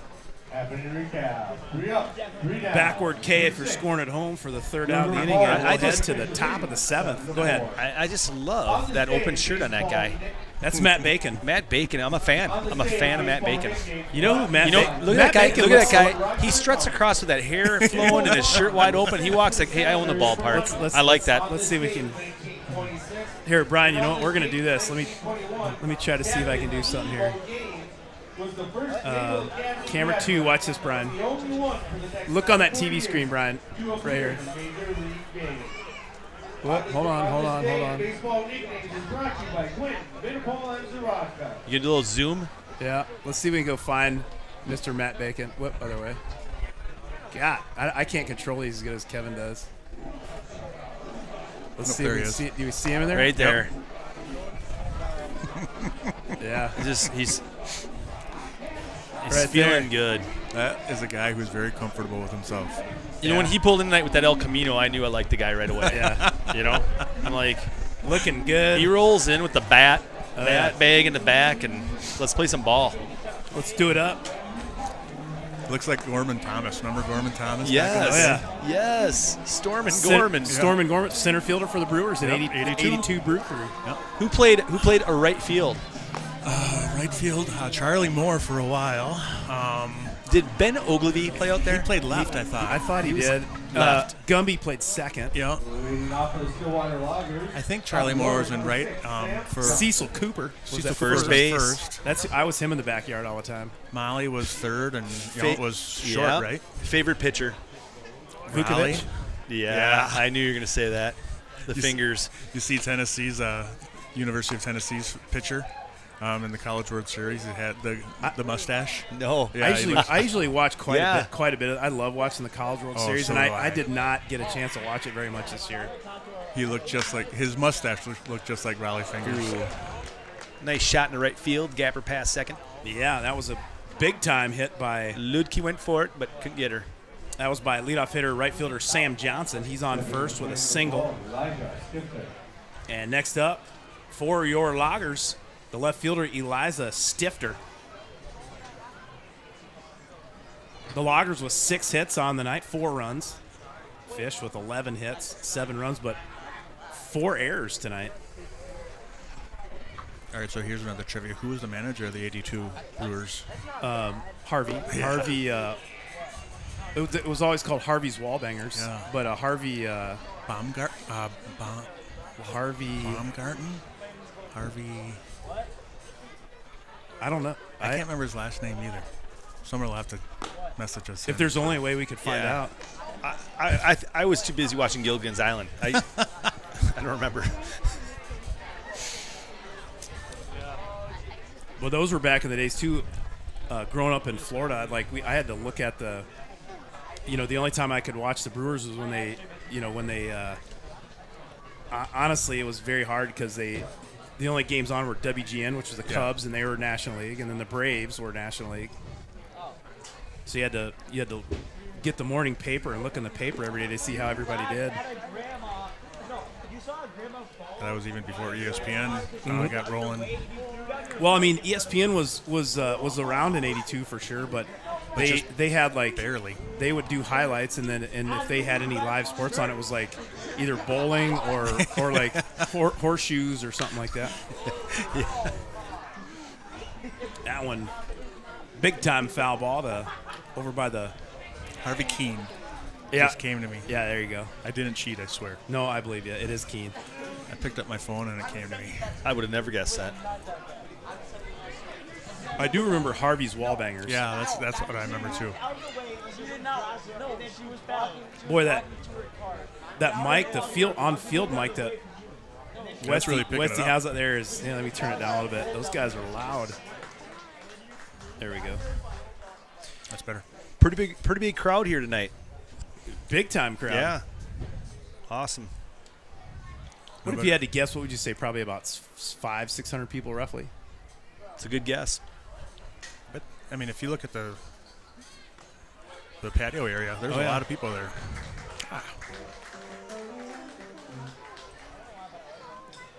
And Stifter goes down on strikes for the first out of the inning.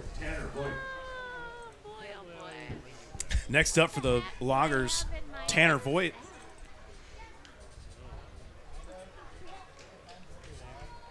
How many pitches has Griffin thrown tonight so far? 93 so far.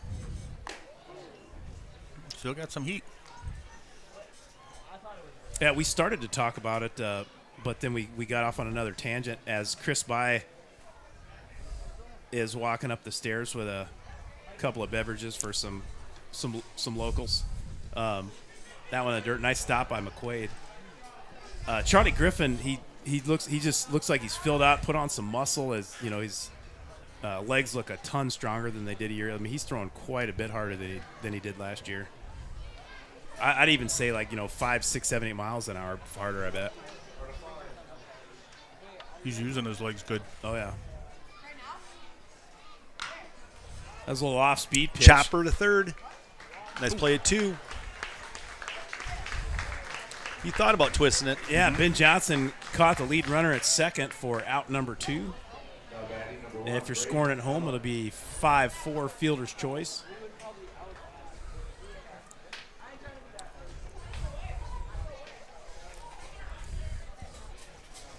And next up for the Loggers, the center fielder, Braden Hellam.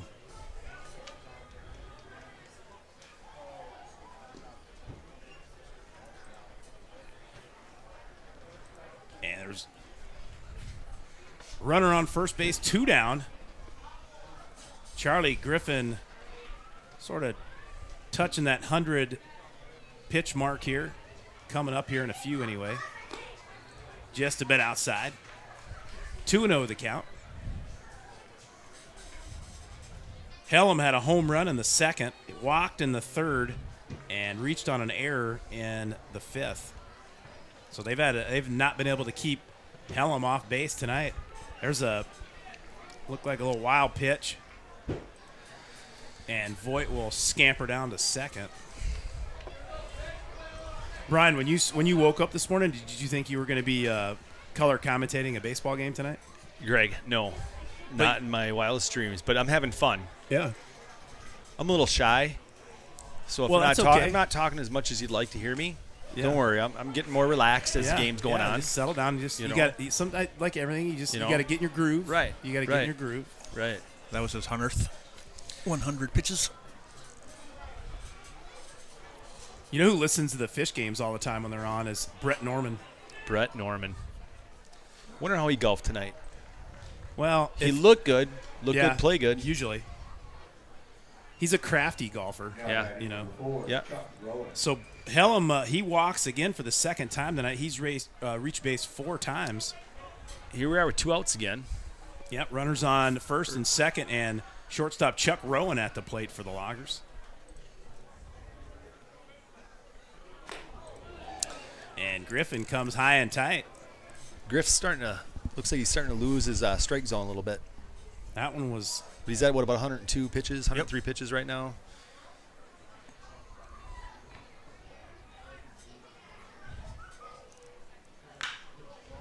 shot down the line, going to be just foul. Oh, Just foul. Thank you. I see we got someone in the bullpen warming up. Can you see who that is out there, Bill? I cannot. I think Steve has some binoculars over there. I'm trying to use my eagle eye right now. Who's warming up over there in the bullpen? Our bullpen. Yeah, our bullpen.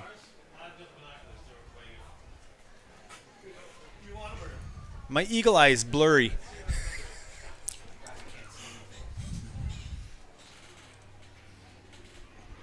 Griffin sets and fires. High and inside again. You're ready. He's getting a little bit tired. Yep. He's pitched a good game. He's a great game.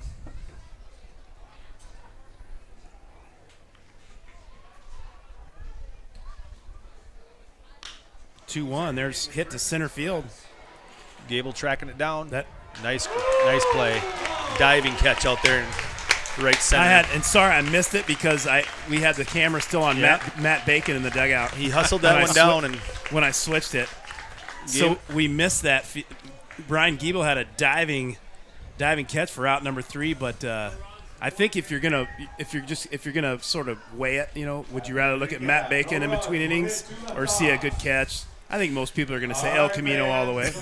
Greg, I know think so. You're comparing those two, and how can you even compare that? You can't. How often do you see the chest, the gold chains, the hair, and El Camino in one night? Yeah, unless you're at like a Flyers hockey game. Here's the deal. Here's the deal. Brian Giebel makes plays like that every game. Yes, he does. So. And how many times can you see Matt Bacon strut like a peacock in the dugout with his shirt down to his button or unbuttoned down to his stomach? Let's see if he goes over and coaches first. Flowing plumage. Get the camera on him. Flowing plumage. This guy out owns of the field. Let's do this here. Maybe we'll see him as a relief. You know what? I hate to say it. I think he might have got chilled. I think he might have threw on his jacket. No. Here it is. Get him on camera. Look at this guy. Look at this guy. Look at this. I'm a fan. That is town I'm baseball. I'm getting a T-shirt number 23. Leading off your River Falls Fish. Number 1. There he is. Ladies and gentlemen, the new nickname for Matt Bacon, El Camino. The El Camino. Yes, sir. All right. Oh, nice cut. We got Andy. Hey, Chris By, how the heck are you? Chris By, we were just talking about you earlier. Yeah. Yes. Baseball legends. That's good.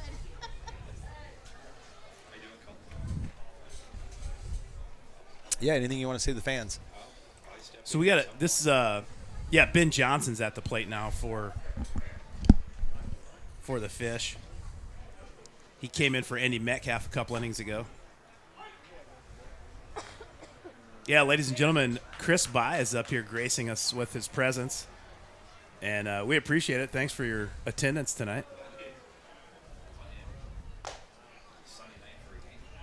We had a trivia question not too long ago, actually, with that you were a part of it, and who was your favorite hockey player on the 1980 Olympic team? And see if those two guys can guess it before you say it. And the hockey player was from Wisconsin as Ben Johnson goes down swinging. Oh, that's got to be Eric Johnson. Oh. I gave you guys a hint right there when Ben Johnson struck out. Mark Johnson. I said Mark Eric. Johnson. Yeah. Wasn't that your favorite player? Oh, Neil Broughton. That's not a Neil bad. Broughton, yeah. River Falls resident. Yeah. That one, Chase McQuaid fouls that one off. I think that's going to be That's out of play. Chris is leaving.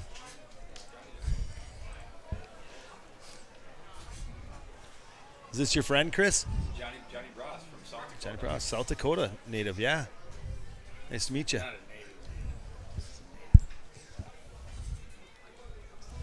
Johnny, you were a baseball player? Yes, I was. All right.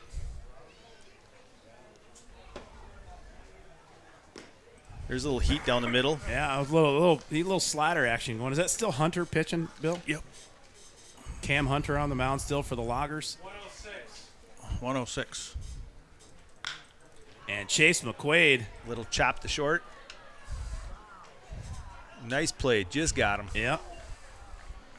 Nice play by Logger shortstop Chuck Rowan. He's made a few good plays out there tonight, Bill. And next up for the Fish, the shortstop Caden Mueller. This is a little all the different shots that Westhouse has. Cameras are all mounted. He's got a system up here, doesn't he? Yeah, he Chop sure down does. the line. Oh, hits the base on the third baseline. That might be an extra base. Nope, he'll stop at first. Well, there's our 2-out single. Yeah, Cade Mueller with a single. That's the Fish's 12th hit of the night. And next up, it brings up the right fielder, Austin Curdy. Chris, you may know Austin's dad, Aaron. There's a chop up the middle. Oh, nice play. Very nice Once play. again, shortstop Chuck Rowan all over it. Diving play by Rowan, throws out Curdy at first for the third out. And we head to the top of the 8th inning. Fish still up 7-4. That was a heck of a play by That was a Curdy. heck of a play. Or by Rowan, sorry. Rockford County wants you to be accountable for your trash. Help the Fish by putting your trash in the trash cans located around the ballpark. This trash timeout is brought to you by Quick Interpol for Rockford County, located right here in River Falls. well, we got a new Yeah, I pitcher don't on the know. mound.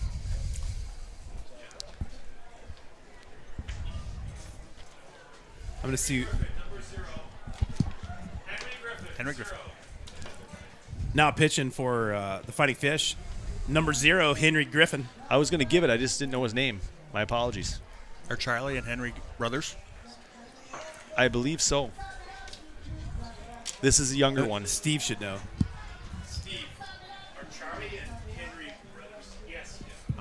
Well, then it's his dad's birthday, too. Yep, official scorekeeper Steve Manfred confirms that Charlie and Henry are brothers. Fantastic. And their sisters in the stand tonight. Was sitting right next to Chris By. Oh, yeah. The Griff family's here. You know, hey, Brian, when you talk about like Matt Bacon's hair, Yeah. what about Chris By's he's got some butter going. It's a It's feather feathery, type look. It's a and feathery look. Yes, Yeah. it is. Yes, it is. It's Yeah. very in vogue. You know, where do you see the feathered look like that? What type of vehicle? Usually they drive El Caminos. Well, Usually. could be or A Trans Am. a Jeep Wrangler with a top Sure, down, Sure. Yeah, music playing. absolutely. Yeah. Bill, what would you pay for a head of hair like Sebring. that right there? I'd pay a lot. I remember when I had hair like that. Yeah. Those are good years. Just run your fingers through it. Beautiful thing. Beautiful thing. The birthday boy, the 50th birthday, Corey Griffin's son, Henry Griffin. And catcher Owen Maslowski comes to the plate for the Loggers here in the top of the 8th inning. Yeah, top of the 8th inning. Maslowski sent an absolute shot to the outfield, Owen Maslowski. and Curdy caught that one right in front of the River Falls Chiropractic sign. That caused a little riff up here in the, Yeah. Watch our language. Watch our language on the Yeah. on the broadcast here. some we got competing chiropractors. Is it really competing? Well, Henry Griffin sends one high and wide, ball 1. So we have Kinney Valley Chiropractic sign out there in left center, and we got River Falls Chiropractic and Cleveland Chiropractic. They're out in right center. And Kinney Valley Chiropractic. Well, I yeah, got the field surrounded, my friend. You've got 2 signs out there? I'm a show off. Good, great. That's right. You do have. That's right, because you took down the gym. That's right. Yeah. Uh-oh. Ooh, hard hit ball to short. Oh. Just beat it. Oh, I don't know. Fritz wanted it. That could go. Fritz wanted that was it. close. That was close. I thought he beat it. I did. You know, if my eyes were better, Chris, I would make Yeah. a call on it, but my eyes aren't as good as they used to be. So Maslowski leads off with an infield hit, and that'll bring up the third baseman, Austin Buck. you know what I'd like to see? I'd like to see a little twist, Little double play a little action. double play action. Yes.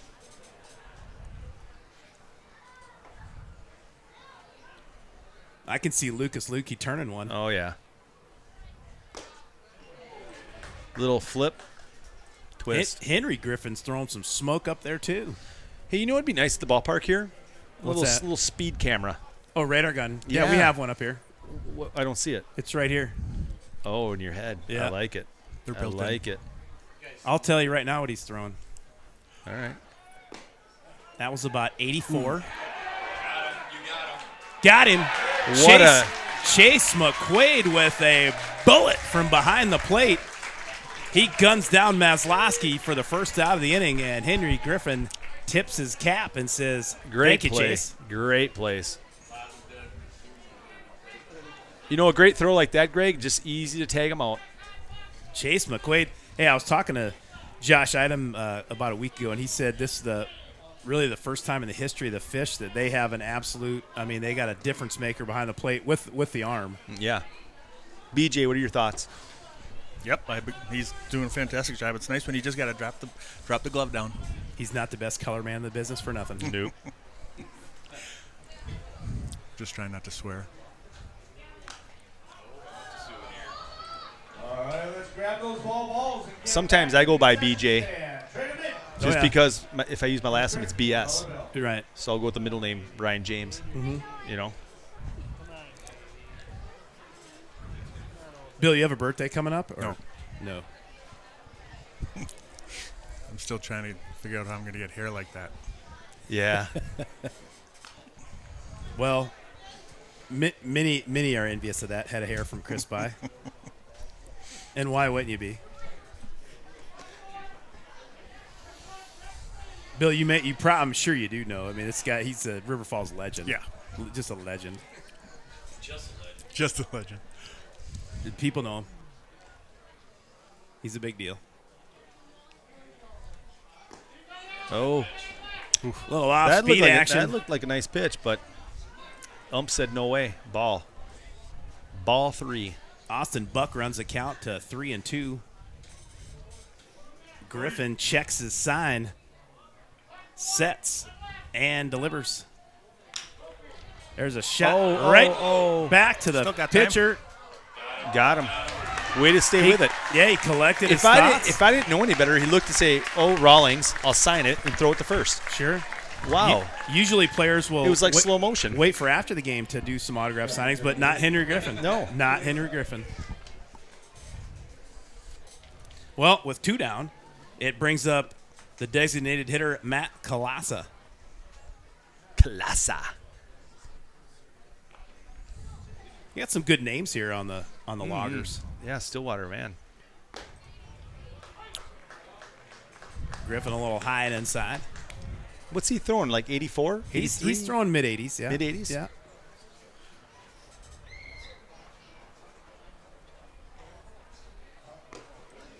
Oh. A little slider right on the inside part of the plate. Greg, does Chris By get a sign out in the field? We have Bygoff and Rhodey does. Yes, we do. His name's out there, isn't it? Yeah, his last name is out there. That's right. His last name is out there. There is a nice curveball from Griffin. And Chase McQuaid Innings over. sends that one down to first for the 3rd out of the inning. And the Fish in this game keep rolling right along. We head to the bottom of the 8th. Fish still up by 3. 7-4 is your score. All right. Yeah, that's true. It is. It hard. is. We actually the never thought of it. River We- Falls Baseball Council has a waiting list that's very deep, and we have the chiropractors take them all up, which is Yeah. great, Yeah. which we sincerely appreciate. You know, They wrote Yeah. the song Taxman for which 1966 album? I might redesign one of mine. Revolver. B, the White Album. C, Abbey Road. What do you guys think? What should we do? Please me. well, I would if you put a picture of Chris By with his haircut on there, and just that's it. You are. And that's it, and maybe just put Kinney Valley, Kinney Valley Cairo? Cairo, and that's it. Business in 2 months. Yeah. Take 20 years to build it. 2 months in. 25 years to build it and 2 2 months to s- end it. Lock it down. From a billboard on the baseball field.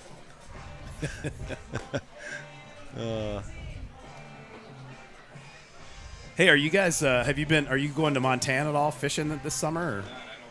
He is, but are you going at all? What's Uncle Andy been up to? We had talked with him last night. Wow, he got out of jail and everything. I mean, it's Yeah. He's got the ankle Yeah. bracelet. Yeah, yet, but he's still doing all right. but he's doing good. Greg, you'll have to come down for tacos on a Tuesday night. Sure. Yeah. Yeah. Maybe if I get an invitation, sure. Yeah. Leading off your River Falls Fighting Fish, number 22, Jackson Larson. And All right. Jackson Larson's at the plate here for the Fighting Fish in the bottom of the 8th inning. The left fielder. Jackson Larson had a gun down throw. Yeah, that was a beautiful throw. Brian Centeraski's no stranger to left field. He's been a left fielder for many a year. I've been out there a few games. I like to, the only position out in the field I have not played, trivia question, Catcher. outfield. Where in the outfield have I not played? Probably center. You know why? Munchie. Perez. Ramon. He's got a contract. He's got a contract. He's from Puerto Rico. That right there. I'm from Puerto Rico. I'm fast. Yeah, he's a good player. Know your role. Yeah, know your role. He starts saying things in Spanish. I don't even know what he's saying out there. Do we still have? This is a different pitcher though, isn't it, Bill? Yeah, Jay Haas is in. Okay. Well, Larson And swing for a strike yeah, 3. Haas got Larson on strikes for the first out of the bottom of the 8th. Yeah, Munchie just got back from Puerto Rico here the other week, and he might put a game together there for the groupers. Yeah, he was down there for his high Little school Puerto Rican scrimmage. His high school reunion. Yeah. Trevor Gutting at the plate now for the Fish as Haas sends one high and inside. He's excited on the mound. He's excited.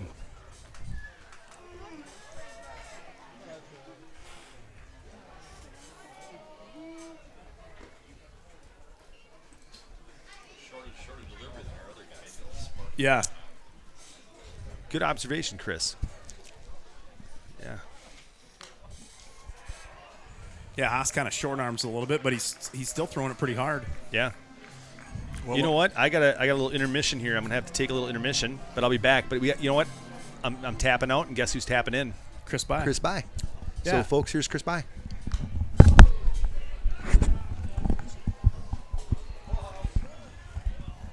Can you hear us okay, Chris? We got you. All right. We got Trevor Gooding up at the plate, and we got Chris By here in the color commentating booth along with Bill Jensen. That was a heck of a pitch from Haas, a little slider. I mean, that was almost like a hard knuckle curve. That thing that fell off the table and got Gutting at the knees for out number 2. I'll be honest, from this angle here, that looked a bit inside. Did it? Yeah, I'm at a bad angle over here. I think that was a And next up, number 24 in your game programs, number 1 in your hearts, Brian Giebel. Giebel almost seemed like he got nicked in the knee.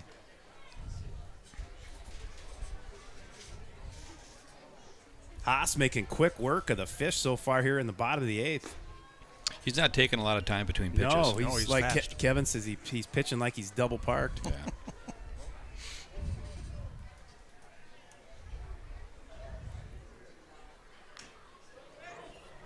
Yeah, Haas does have a unique delivery, doesn't he? You're going to have trouble picking up the pitch the way Yeah. he throws his arm. You Yeah, know? he's. You know, I'm guessing he's kind of throwing about mid-80s as well, but it looks like it's coming up on you a lot quicker than it is. Previous pitcher was throwing above his shoulder, and you could pick up the curveball and the fastball. This guy is disguising everything. Probably unintentional. He's got a that was looked like a kind of a nasty off-speed pitch right there too.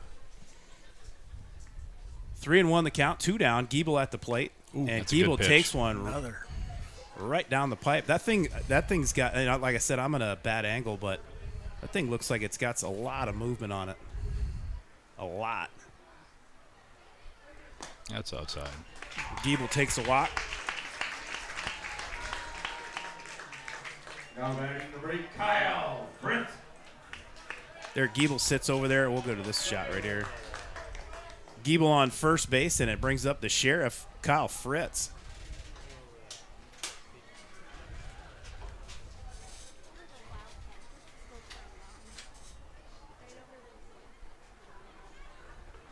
Haas looks in.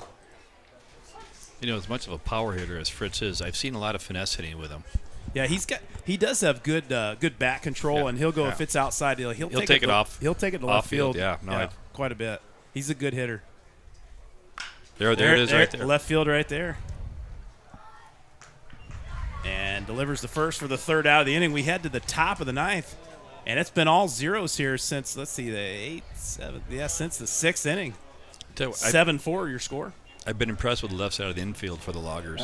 Yeah. Those guys No hits, no runs. really consistent. So, yeah, Chuck Rowan, the shortstop, has made numerous plays tonight. Like, not just cans of corn ground balls. Like, he's been making diving plays and plays in the hole, and, yeah, he's been a heck of a player.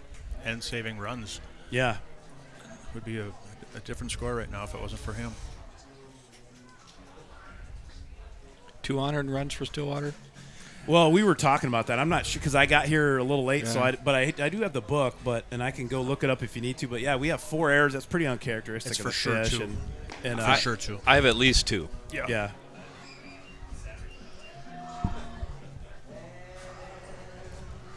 It is just a perfect night for baseball. Oh, it's I've been meaning to get out here more, but we've been rained out. We've had, youth yeah. hockey night. I was going to come. We had rain. Yep, We've been rain, and this was. And there's there's because of the turfs out here, like we get the games in, but it's messy and people. I get it. They don't want to come out and watch it when it's raining off and on. But yeah, there's been some been dealing with the rain quite a bit this summer so far. And if we wouldn't have had the turf, we would have missed a ton of games. I mean, this is just the best thing in town on a summer night. Yeah, it's tough to beat. Well, leading off the top of the ninth for the Stillwater Loggers, the second baseman, Jacob Flatten. Lefty stepping in again. Henry Griffin still on the mound for the Fish.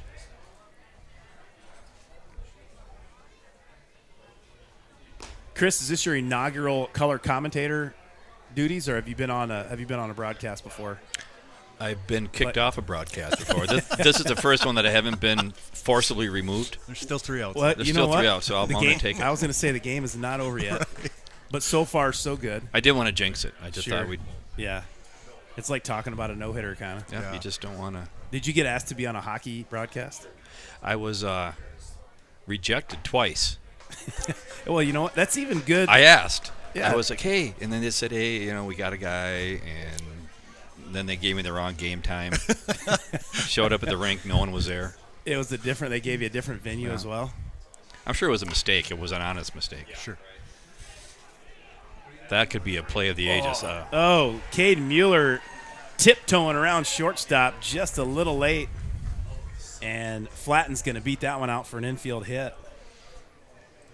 Watching these games, Greg, do you see the infield doing much of a shift, or are they playing pretty much consistent, the same positions per every batter? Yeah, for the most part, they are. I think some of the, maybe the stronger hitters, they might kind of lean over, you can kind of see Mueller's kind of sort of cheating up to center field a little bit, over to second base, but for the most part, they're playing pretty straight up. I don't think that, like major leagues, they'll have all those defensive assignments and statistics and all that, and which is actually I just read a pretty long article about how the defensive statistics are so good, and we got another one there to whoop. Not an easy play. Sails that one high and wide over the fence, and the runners are going to go to second and third. Would have been a tough play anyway, but I'm sure he's unhappy with that. But it was a great play, but the throw was.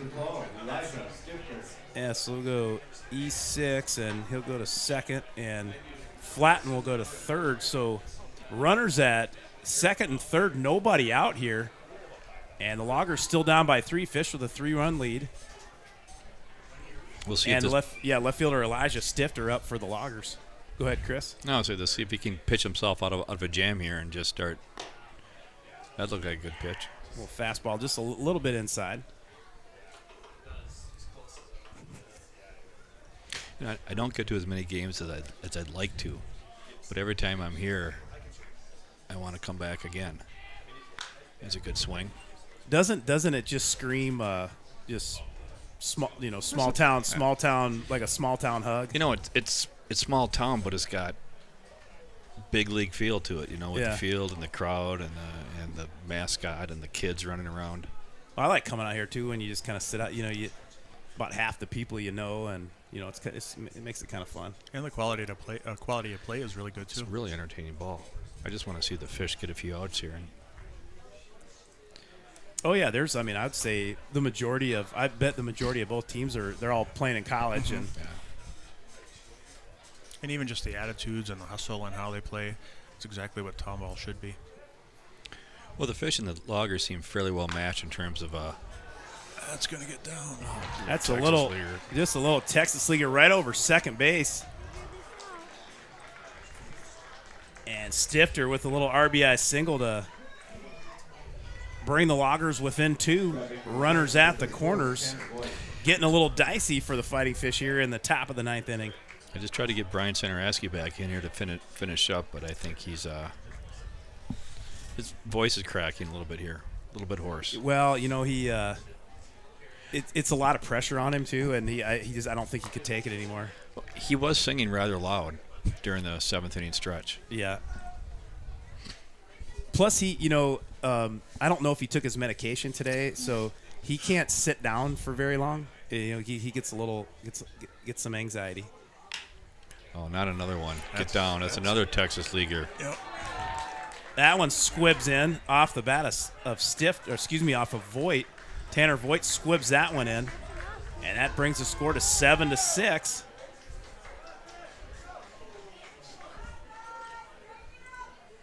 And still with nobody out, runners at first and second, and Braden Hellam at the plate for Stillwater. Greg, as a skipper, do you walk out, kind of settle the pitcher down a little bit now, keep him in, or what? How do you handle this situation? Yeah, I would probably have just a quick short meeting with my infield, just say, hey, let's get that first out is a big one in a situation like this, and just remind everybody what they need to do if the ball comes their way. That first one, ball 1. When he's not throwing bad pitches, they're not hitting him hard. It's not like they're two duck snorts over second.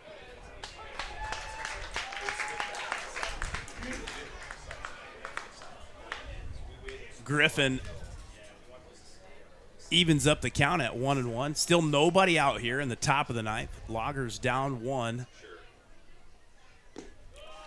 That one just a hair low. Just missed.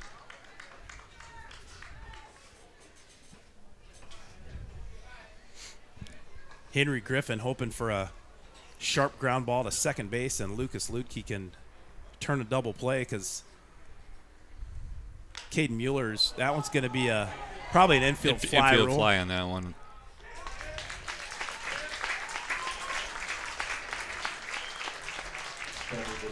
Stillwater certainly making an interesting effort here to end the game. So Hellam flies out to second for the first out, and this will bring up the shortstop, Chuck Rowan. Chuck Rowan has flied out to center. This guy swings violently. Grounded out. He had a single and another ground out, so. That's a strike. Runner still on first and second. 1 down now.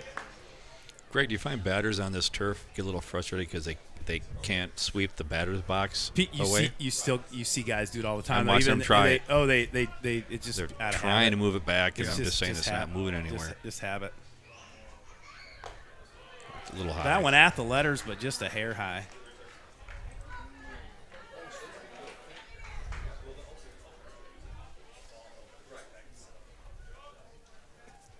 Pretty well-paced game, though, Kevin. I see the stream time is – there's a shot to center that's there. going to get down. Better get on it. Get it on it. He's on his horse. Nice catch. What a play by Brian Giebel in center for the second out of the inning. You saw it at the very top of your screen. Giebel diving in front of the Kinney Valley Chiropractic sign for out number 2. And there's your runners. There's on third, on first. And here is your batter, the catcher, Owen Maslowski, who he hit an absolute shot to right center a couple innings ago. That was a great catch. Game will be this Friday, June 28th. So the tying run is on third base. The Fish are going to have a little meeting at the mound. Got your typical first and third situation, but with 2 outs at the end of the game, are you really as concerned with that guy in first, given his 2 outs, or are you more concerned with just getting that guy in at third over the home plate?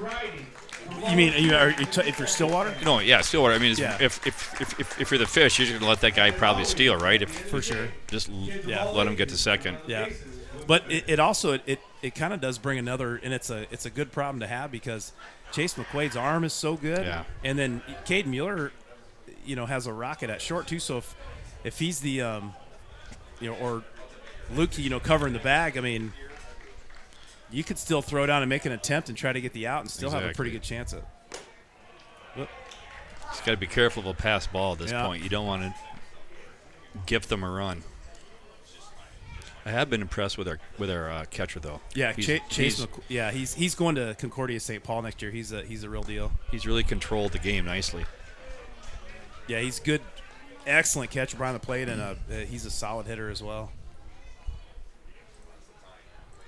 What kind of turnover do we have in the Fish this year compared to last year? Well, there we go. That's a shot to center field. That is it. And that one went all the way to the wall. I was messing around with the cameras and I didn't see, but it looked like it hit maybe right in front of the Green Oasis sign. Green Oasis, the H or the. And that not only scored Elijah Stifter, but yeah, let's see, Maslowski. So the Loggers take a 8-7 lead here with 4 runs in the top of the 9th. I don't know what it is about and they're not quite done yet. All the hits they've gotten have been those kind of flare, right center, either Texas Leaguers or a little bit, Yeah. They're not pulling the ball on them. That one was the best hit ball of them all. Yeah, that one was well hit. The other couple hits they had were. But they've all had the same leaders right over same second. spot. Let's get this one down now. There Back we to go. the pitcher, and All right. Griffin will put a stamp on that one. Well, not before the Stillwater Loggers score 4 in the top of the 9th and take an 8-7 lead. Fisher coming to bat here in the bottom of the 9th to try to get a walk-off win for all the fans here tonight at First National Bank of River Falls Field.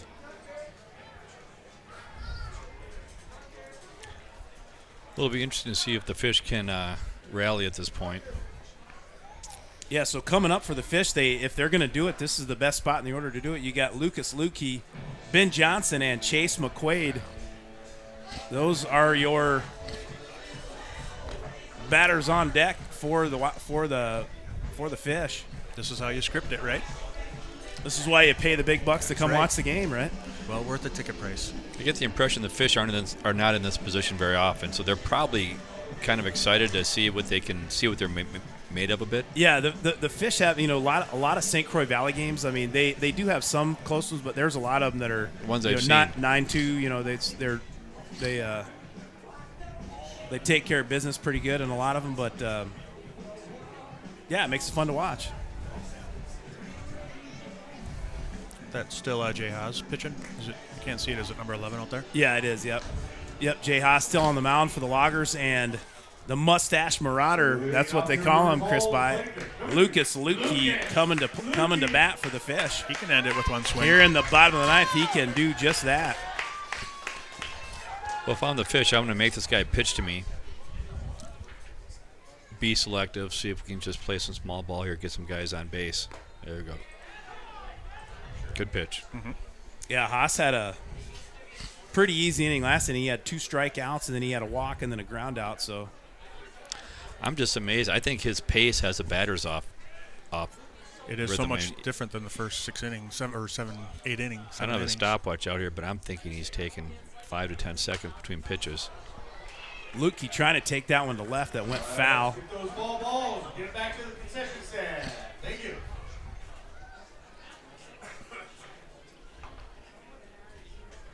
And they don't call this guy the Mustache Marauder for nothing. There it is. There he nice is. Base hit. Sharp single to right, and Lukey leads off the inning with a base hit. He just set the tone now. Yeah.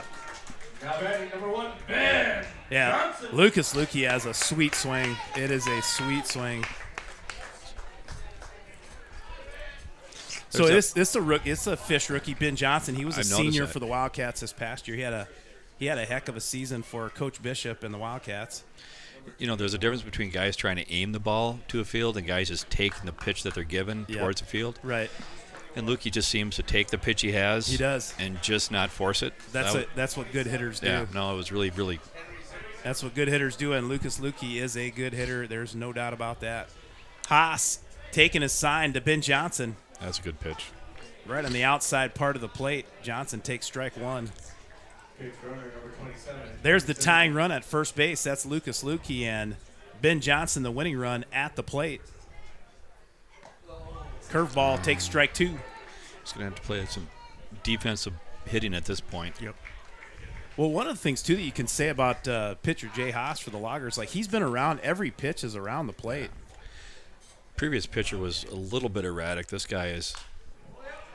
And he's throwing a lot of off-speed stuff, too. Haas is.